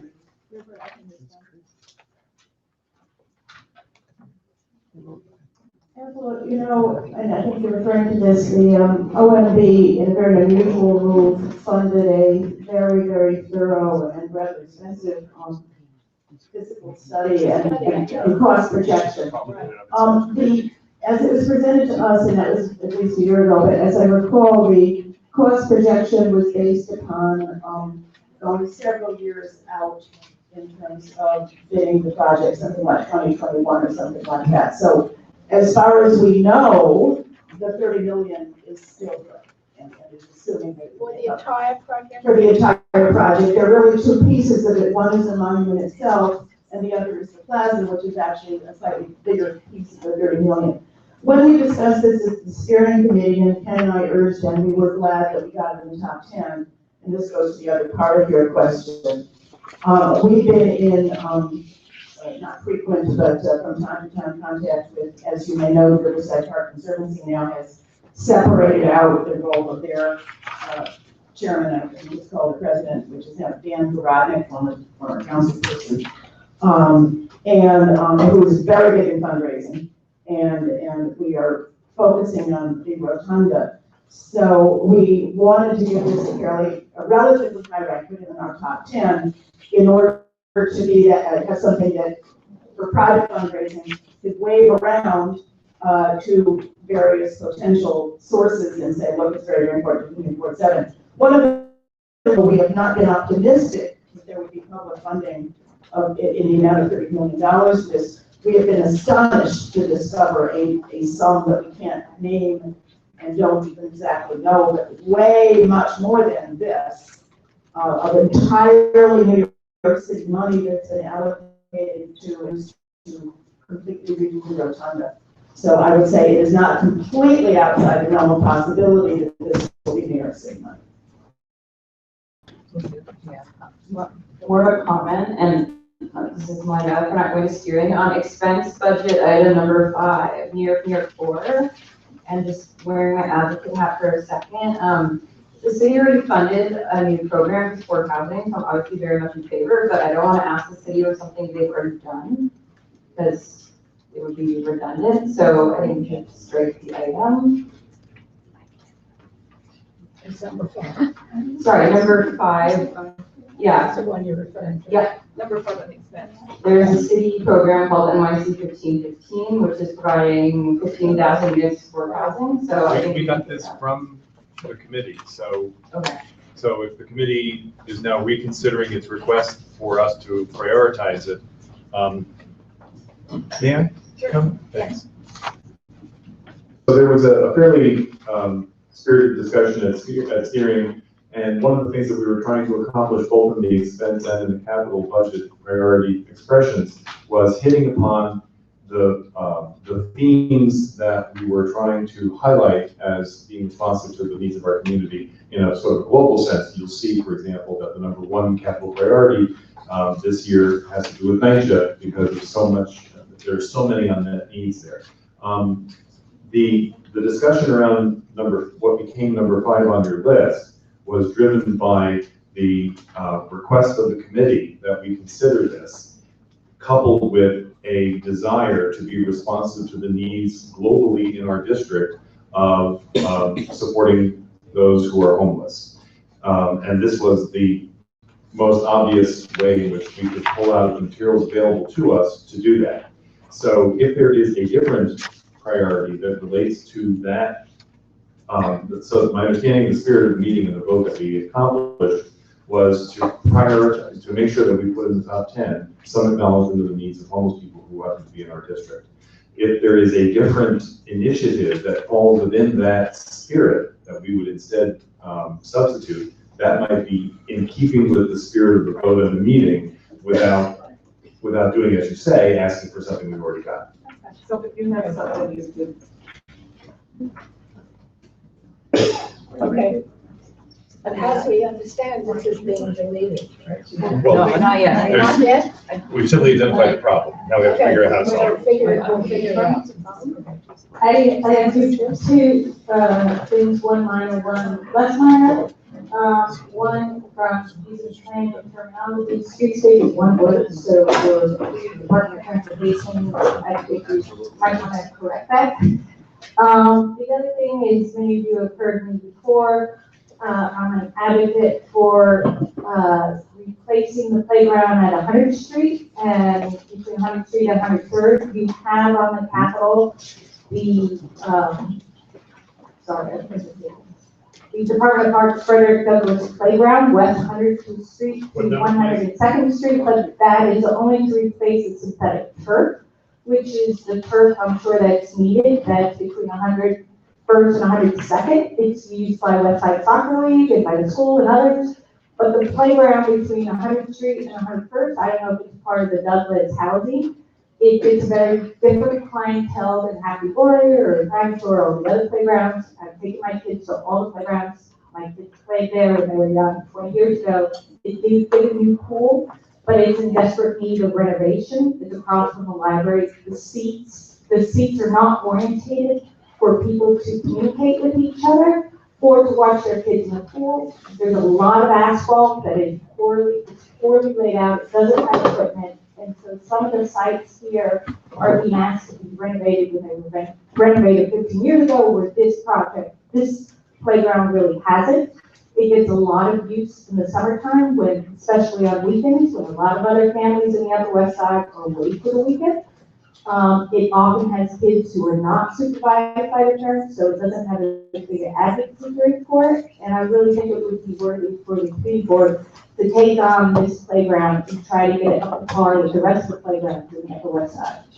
What number is that? Number 12. 12. I mean, I wasn't able to come to steering, but I think, and Howard, correct me if I'm wrong, but I believe on our capital, we had an item fairly high up, and it's not here at all now, about New York City Transit and having more accessible stations on the Upper West Side. And now I'm not finding it anywhere. Did we lose it at some point during steering, or? Yeah, it was, if I remember correctly, it was not included because it's not a city budget initiative. The renovations of the stations, while incredibly worthy and worthy of our separate statement, is a state and MTA budget item, and therefore would not be, this is. We have put MTA items in these things before, however. That may well be true. Last time on the issue of more off-peak shoulder service on the Central Park West line. So I know we do that. All right, at least. Application.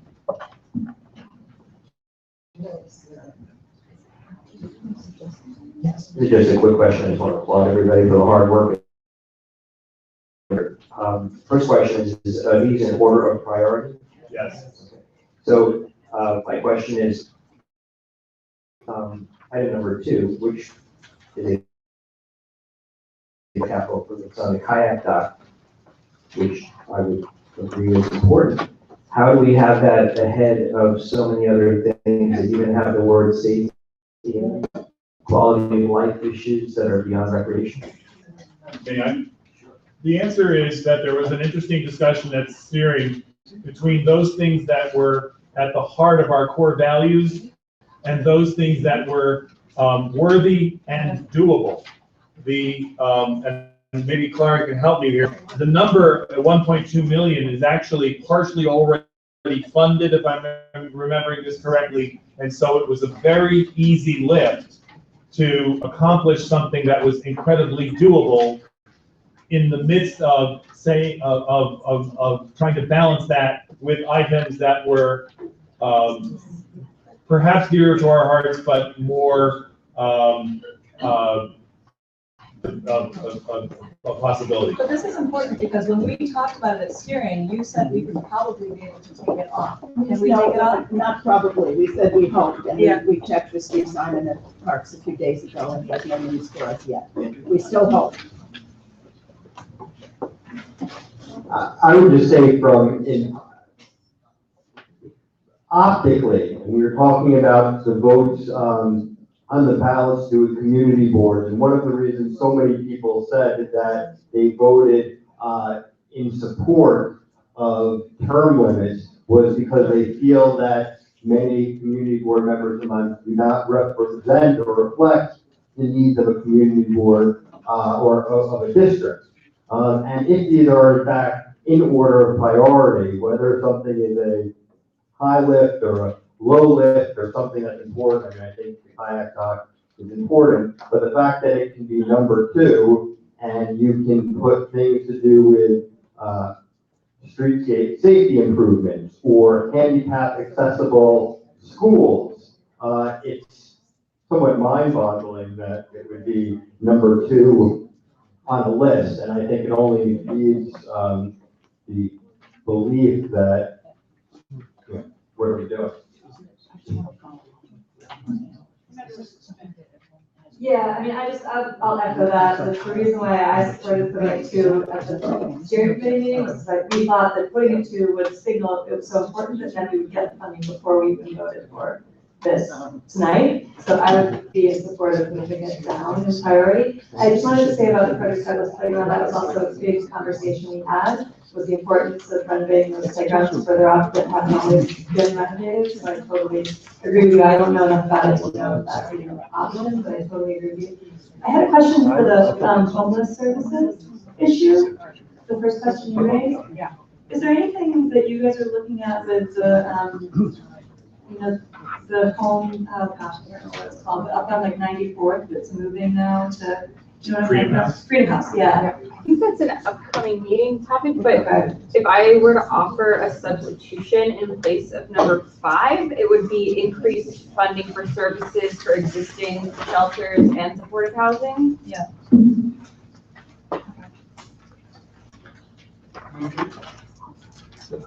Say it again, increased funding for. Existing supportive housing buildings, especially older buildings like those operated by Goddard. Because I know like the Freedom House one is a big. And existing shelters that can probably use more services. Great suggestion. So, Roberta, I'm not sure who's running this, but I would think that that is a friendly amendment to number 5. Right. If you're comfortable with that, then I'm comfortable with Oh, that. that's accepted. All right, so that's that. I see other hands before we start talking about. Sure. A couple things. In general, I would urge all of you to either come to the steering committee meeting, to which all board members are welcome to attend, and hear and participate in the very spirited horse trading and that goes on. And it's not just horse trading, it's a discussion of all of our goals, all of our community's needs, all of our values. I think we all agree that everything on this list are things that are important to our community. You know, the analogy I use is we love all our children, we love all our grandchildren. They're all important to us, they're all consistent with our goals and our community's needs. And it's not a great idea in general at our full board meeting to start cherry picking and nitpicking on particular items if you haven't been part of the discussion at the steering committee, which lasted for several hours. What I want to say on the kayak dock and the playground that Jeanette mentioned are two different items. It is correct that we did say we were hopeful. Nothing is an easy lift. I think Mark's expression might have been a little bit too favorable. Nothing's an easy lift with our budgeting. We find no matter what we're asking for money for, sometimes we think we get enough. As happened with the kayak dock. We got money from 2 years ago from Helen and from Brewer. That was what we thought was enough then. So that's in the pot already. And then it turned out it wasn't enough to accomplish this project. But when Ken and I met with the chief of staff of the Parks Department just shortly before the steering committee meeting, he said that Gail Brewer, who will be in office for another 12 years, has great interest in supporting the kayak dock. He was very optimistic that he'd be able to put together additional money for this fiscal year to make up the shortfall. We are still very optimistic about that, and placing it very high as we did sends the message that it is very important to us and should be able to help in that goal. The other thing about the like Douglas playground is, again, all of our playgrounds are important to us. We have a number of them on the list. In the last year, we were delighted to find a couple of them had already been funded, and so they went to the bottom of our list as continuing support, because the funding has been awarded, but the project hasn't been started in those other cases. With regard to Frederick Douglass, amazingly, we learned that the mayor's office had funded a very major piece of Frederick Douglass, which was replacing a synthetic turf. And when you do that, it has a whole lot of other sort of with it, secondary pieces. We don't know all of the pieces that go with it. That is already funded. And so we kept as a priority number 12, we kept the repaving of the handbook for us. The playground equipment, Jeanette, I have to say, I'm not entirely clear how that fits into the Parks Department's wish list or wish plan for this playground. But I know that before they meet with us, they assess what their needs are and they discuss them with us. And so all of their assessment of the condition of any playground,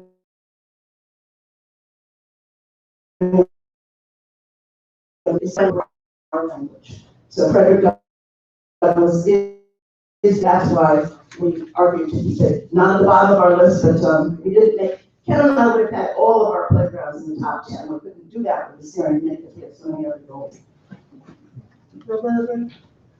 And just one second, I think this discussion is really important. And I think, while it's very important people show up at the steering, not everybody can. And I'm going to make a recommendation that, I'll get Blanche and Shelley just a minute. I'm going to make a recommendation for next year that prior to the steering where we do the pro course training, people have an opportunity to look at what some of the priorities are, to weigh in ahead of time, so that when steering meets, whether people can be there or not, they've had a chance to look at issues that maybe, one particular committee isn't able to see everything within their purview. If you haven't had little children playing in a playground, whether the playground works or not, to take one example. So I'm going to suggest for next year that we do the budget priorities a little bit differently.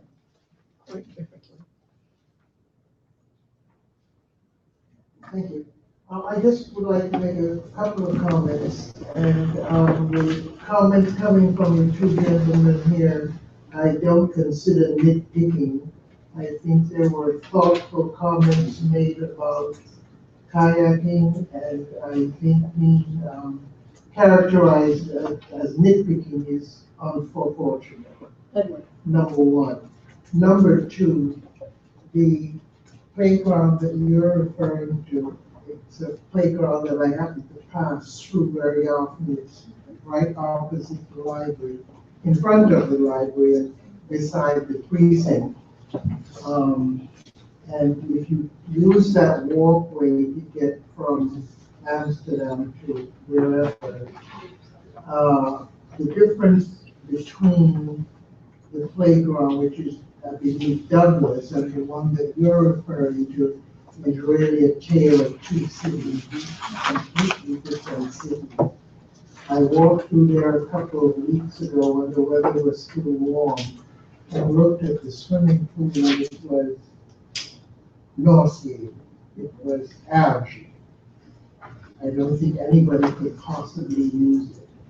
And I don't know if it shows up here, I don't think so, but I think it's something that needs to be considered.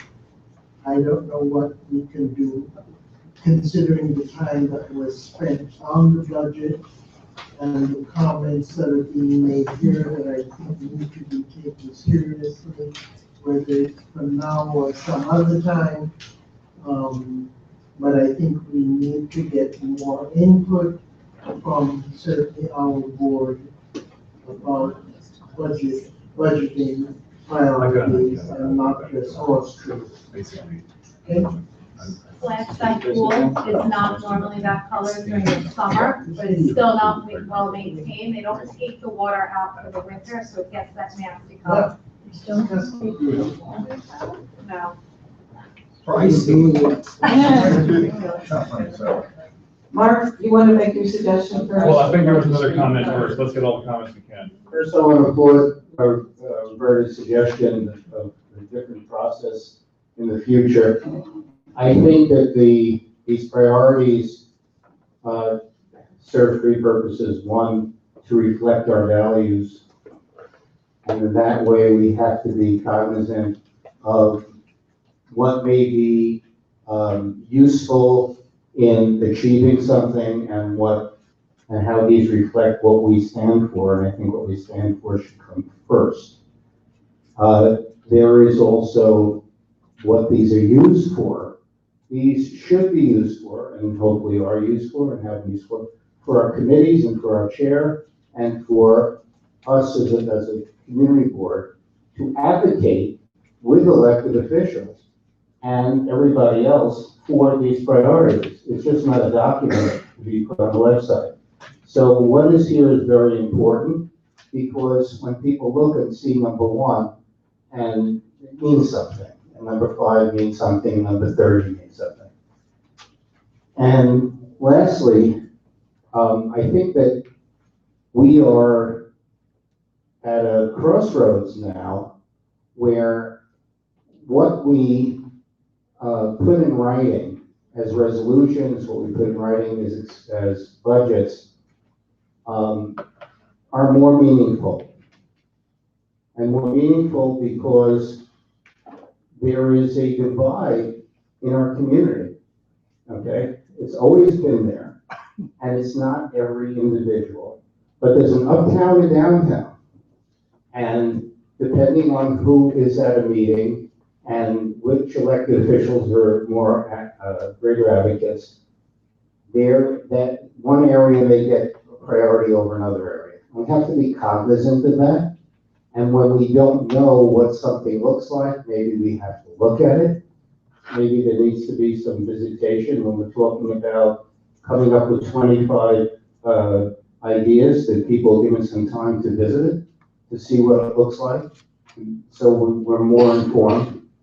And the last thing I want to say is, although the work should be done in steering, it should be done before and so on, that anytime someone brings something up at a full board meeting, it's not only, it's important, and sometimes we've taken a position and then it's totally been turned over at a meeting because of new information, because of new insights and so on. Not to say that our committees are where things should be happening, okay, and I advocate that people go to committee meetings if things are concerning you, but that doesn't preclude something major happening here, particularly when it represents who we are and what we stand for. Thank you. I'd like to make an amendment to the capital priorities to move number 12 up to number 2. So moving the Frederick Douglass Playground to the second spot. But note that is only to renovate the playing field, because what's the largest, what the West Side Soccer League, you know, my favorite in soccer, loves to play soccer here, so it's something that needs to get done, but it's still not being an advocate for playgrounds that nobody else is asking for that has been. So we can make an amendment. I second that amendment. To include the playgrounds and all of the equipment and all of that. So, if I may, what we're talking about, just so I understand the the motion, which I believe has been seconded, it would be to move it up from 12 to 2 and to expand it to include the playground equipment, the surface, and the seating, the whole. and seating, okay. But are we switching those two? Well, I don't think I can take that as friendly because this We're gonna have a vote on it. because this is different We're than the having a vote consensus at the this meeting. But not just to put soccer.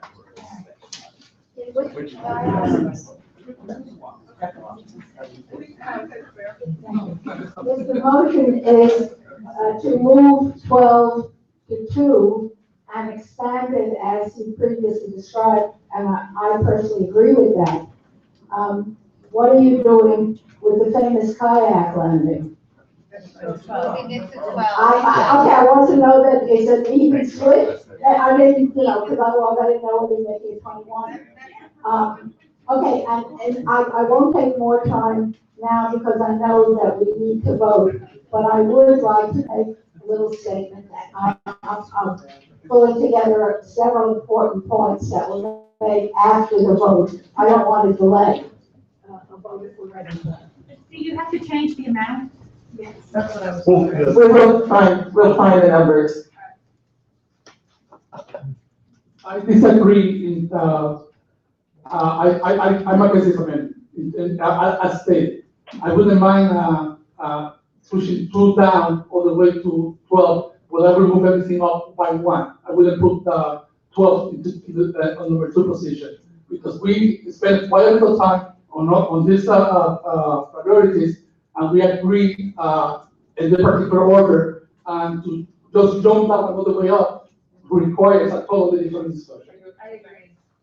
Well, so that's actually Are you okay with that? Okay, so she's accepting that as a friendly amendment. So 12 goes. Move the second one up to what 12. Jerry's saying is make 12 number 2, which is all the playgrounds. Yeah, but Move they to do- the 12. Yeah, and but then just move like, we everything got else to out. They So what? we prioritize But 2 all becomes of 12 and everything else moves up one spot. Like, we have, we Oh, don't no, we don't accept that. We thought you were saying something else. We thought you were moving 2 to 3. No, so we don't accept that. Well, no, this is already a motion, so we just need to follow procedural Can I motion. I want to speak to that point, because, Second yeah, motion. we spoke at length about the priorities and the order we put them in. And I think that accessibility for handicapped students going to our public schools, which is actually required by law, I agree that playgrounds are important, but I think handicap accessibility is more important. And I think that street safety is more important. And I think that, you know, then we're gonna talk about reevaluating all of the priorities if we're moving something up from 12 to 2. All right, I know, so that's a So wait a big minute, switch. so hang on. There was a motion made to switch 12 and 2. Right. Right. We're gonna Now vote there on is that. now there is an amendment, proposed amendment to the No, motion. it was not accepted. But it, But no. just because it wasn't accepted doesn't mean it goes Can't away. vote It wasn't proposed as an amendment. Okay. We can vote on that after we vote on. All right, let's just vote for now on an amendment to switch 12 and 2 to becoming more expansive about what's included in the playground. And then we could also vote, if we disapprove that, we could vote just to move 2 to 12 and move everything else back up. One thing at a time. Yeah, please, I'm just saying there's another option in case you want to think about But something. let's not complicate it. We have one proposed amendment right now. Let's call the question. All those in favor of changing? We don't have any discussion on the amendment. Yeah, I think you said discussion. Are you talking about swapping? Yes. Like handicap. And this is a procedural vote, so you don't have to record it on your sheet. Yes, that's right. I just want to make sure people understand about the kayak dock. This is a dock that started, I think about 10 years ago. And then in 2016, the dock, because of the effects of Hurricane Sandy, was slipped into the water and could not be replaced. Later, it will see if thousands, I think every year, 7,000 to 8,000 people were using the kayak dock. And then starting in 2016, all of a sudden, those people were not lining up on summer days and spring days to take advantage of the Hudson River. These are thousands and thousands of people come from all over our district. And for the last 2 years, that's disappeared. And the whole thing has been volunteer run by hardworking people who just love to see people enjoying the water. And we have to, when we're making these priorities, we have to balance what's feasible and sort of, and what's specific and what we think we can get today, as opposed to what's idealistic and aspirational and what we might be able to get down the road. This is something that is really possible. And I urge that we keep it number 2. It sends a signal, it keeps the pressure on the Parks Department to bring these people back so we can have thousands of kids and their parents lining up to take advantage of the Hudson River in a way that nobody else can. Roberta. I just also want to emphasize what Ken was saying. This was something that was discussed seemingly for hours at the steering committee, and I just want to say this is unique.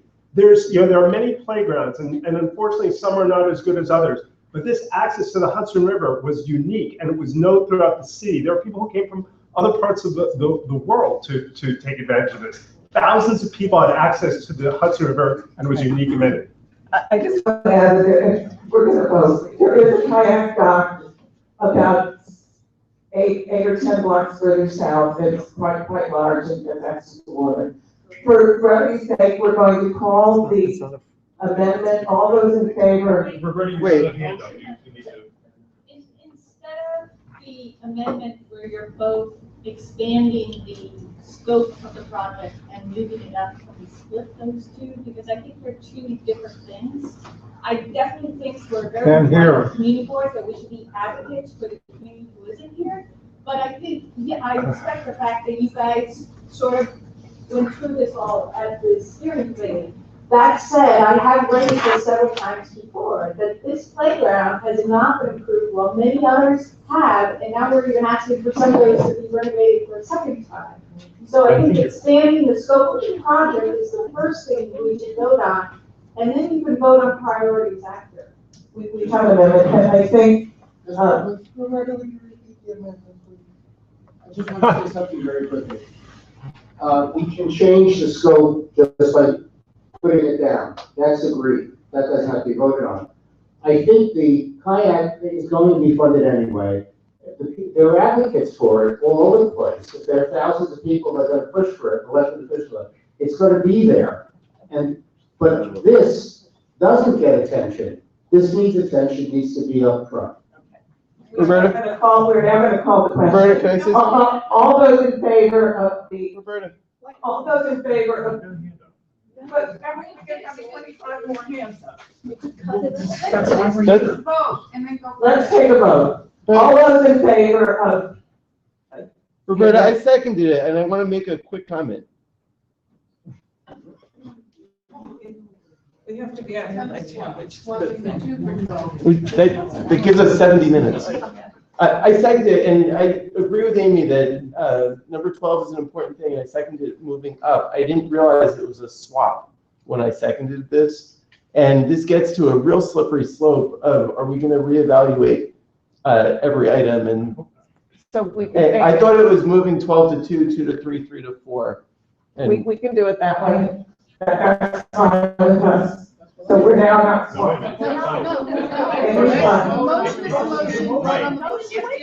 Person who made the motion has to. So now, before we vote, there are going to be no more comments. 12 becomes 2, 2 becomes 3, everything else gets one number lower. Okay, so all those in favor of the amended.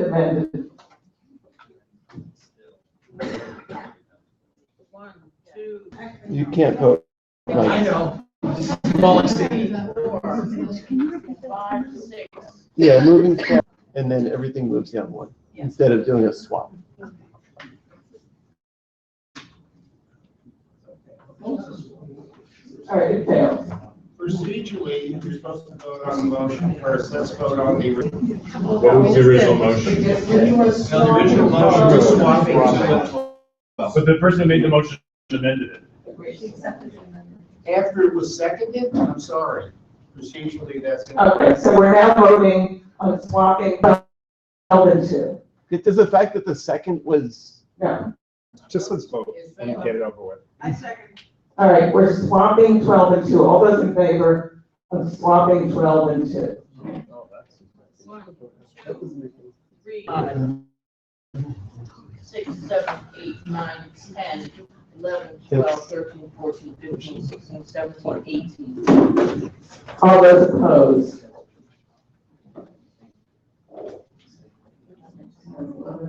12, 13, 14, 14. 2, 3, 4, 5, 6, 7, 8, 9, 10, 11, 12, 13, 14, 15.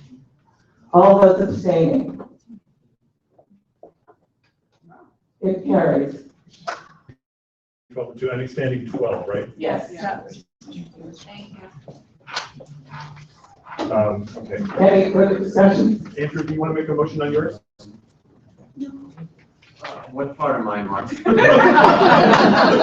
NDA accessibility, it's not No, here. I mean, you had the discussion at steering and you said because it's But a state agency and we have really just. I think it would do us well here somewhere. I can't accept that it's friendly, but there's a motion that's on the floor, I want to hear it, so I want to make sure I'm pointing at you while we're doing. Sure, I would make a motion that. Pick a number. The last number is 28.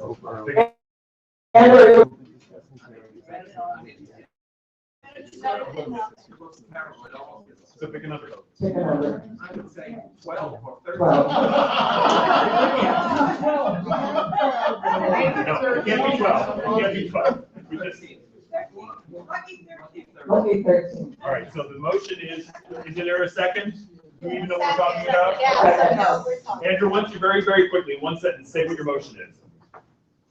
It would be under Metropolitan Transportation Authority. It would be CB7 urges the MTA to consider more accessible stations on the Central Park West and Broadway lines. I know that 110th Street is of extreme importance on the number 1 line. As Dan Cohen said, there was something on the northwest corner, which will have a great deal of seating. So, the more, I'm not putting that part in the motion. Okay, we're calling this question. All those in favor? For the new 13. And everything else moves down. Everything moves down 1. Except 6 becomes 12. 17, 18, 19, 20, 21, 22. Whoever loses 5 straight. 27.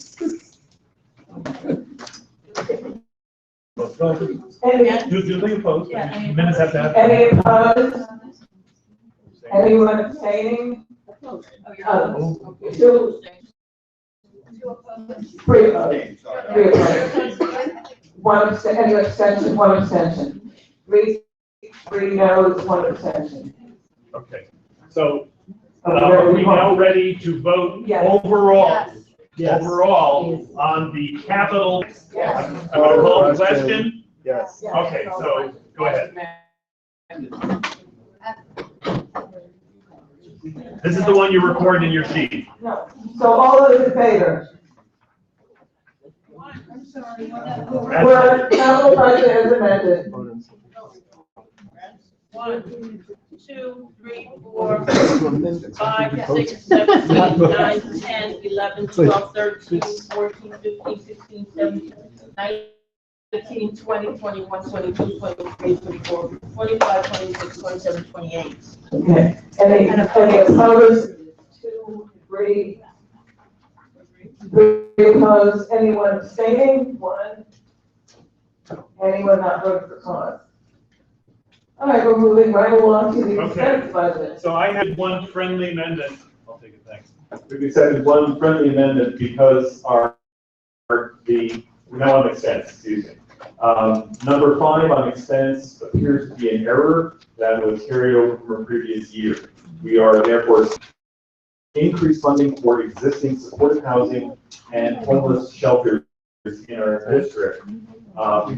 Because the spirit of the meeting that was that put this item where you see it and prioritized was that we wanted to be heard on supporting those with homelessness or housing challenges as a priority for us and express that through the budget. So we've accepted the text that I just read to you as a friendly amendment. Are there any other proposed amendments by way of motion to the expense priorities as you see them before you? I see that. I want to just a small correction and question to what you just stated, which I certainly support. If I'm not mistaken, that when you said increase funding for supportive housing and homeless shelter in our district, we have 1 homeless shelter. Isn't that right? We have many. Well, no. Supportive housing. No, the supportive housing is, but I think that we just, I don't, really, I'm completely in favor. I just want to be clear. As to what is considered the homeless shelter. We have several. We have several. We have several. All right, so is it, so my understanding is that there is the one on 95th Street, Freedom House that's moving to 94th Street. There are any number of housing environments in our district, and this proposal would address both of those. Do I have that right, first of all? I cannot There speak to the are a number of shelters. shelters in the neighborhood. Okay, 107. yes. Yeah, I thought so too. Okay. Halfway spread a lot. I think so too. So, but the proposed change would address both supportive and shelters, Yeah. and therefore, however many there are, that's what we're supporting. Is that acceptable to everybody? I just thought you'd take a vote on this. I see a hand with Jeanette, what's up? Okay, so, so I'm gonna consider that to be your new number 5, and when time comes to vote, that's what we'll be voting on. Jeanette, what's up? Number 1. Okay. Based on what we were discussing before, it seems a little self-serving to give us more money. That's more important than all others. But the real question that I had was, I would love to see one about training police officers for mental health moved up. I respect that is exactly. Okay, so. We respect that very much, and it was a concern, but all the community boards were asked to, have the first woman, which is why we're doing it, so it's Can I not. say another word about that too, please? Yeah. Thanks. If you may recall, in this current fiscal year's budget, there was an additional amount of money to all the community boards across the city. It works out to about $42,000, $43,000. And it is a 1-year council restoration, which means that there are precious few things you can actually do with it. You can't hire somebody with it, because if they don't restore it next year, you can't hire somebody and create a salary slot that you then can't fill the next year. Plus $43,000, you're at best going to get a part-time worker. There are a number of other limitations on it. So what number 1 does is carry forward our request year to year to expand our ability to do constituent services, because that's where that money would go. But also ask it to be baselined, and that's crucial here, because if it weren't baselined, we're gonna end up with a really good pizza parlor, not a pizza party, not with a really good addition to our constituent services. So that's the motivation behind number 1 being number 1. Is there a Motion. Yep. Motion to approve the funding at 20 expense priorities as listed. So we're gonna call the question? All those in favor? Okay, that's when I sit down. 1, 2, 3, 4, 5, 6, 7, 8, 9, 10, 11, 12, 13, 14, 15, 16, 17, 18, 19, 20, 21, 22, 23, 24, 25, 26, 27, 28, 29, 30. Those opposed? Any opposed? No, sorry, no. Oh, sorry, you're Sorry, not opposed. No. Any abstaining? Are you abstaining? Any not voting? I want to thank everybody. Before I accept the motion to adjourn, I just want to announce that we will not be holding steering in December, and we will have another little informal holiday party, which I think will work out well. Motion to adjourn. Second?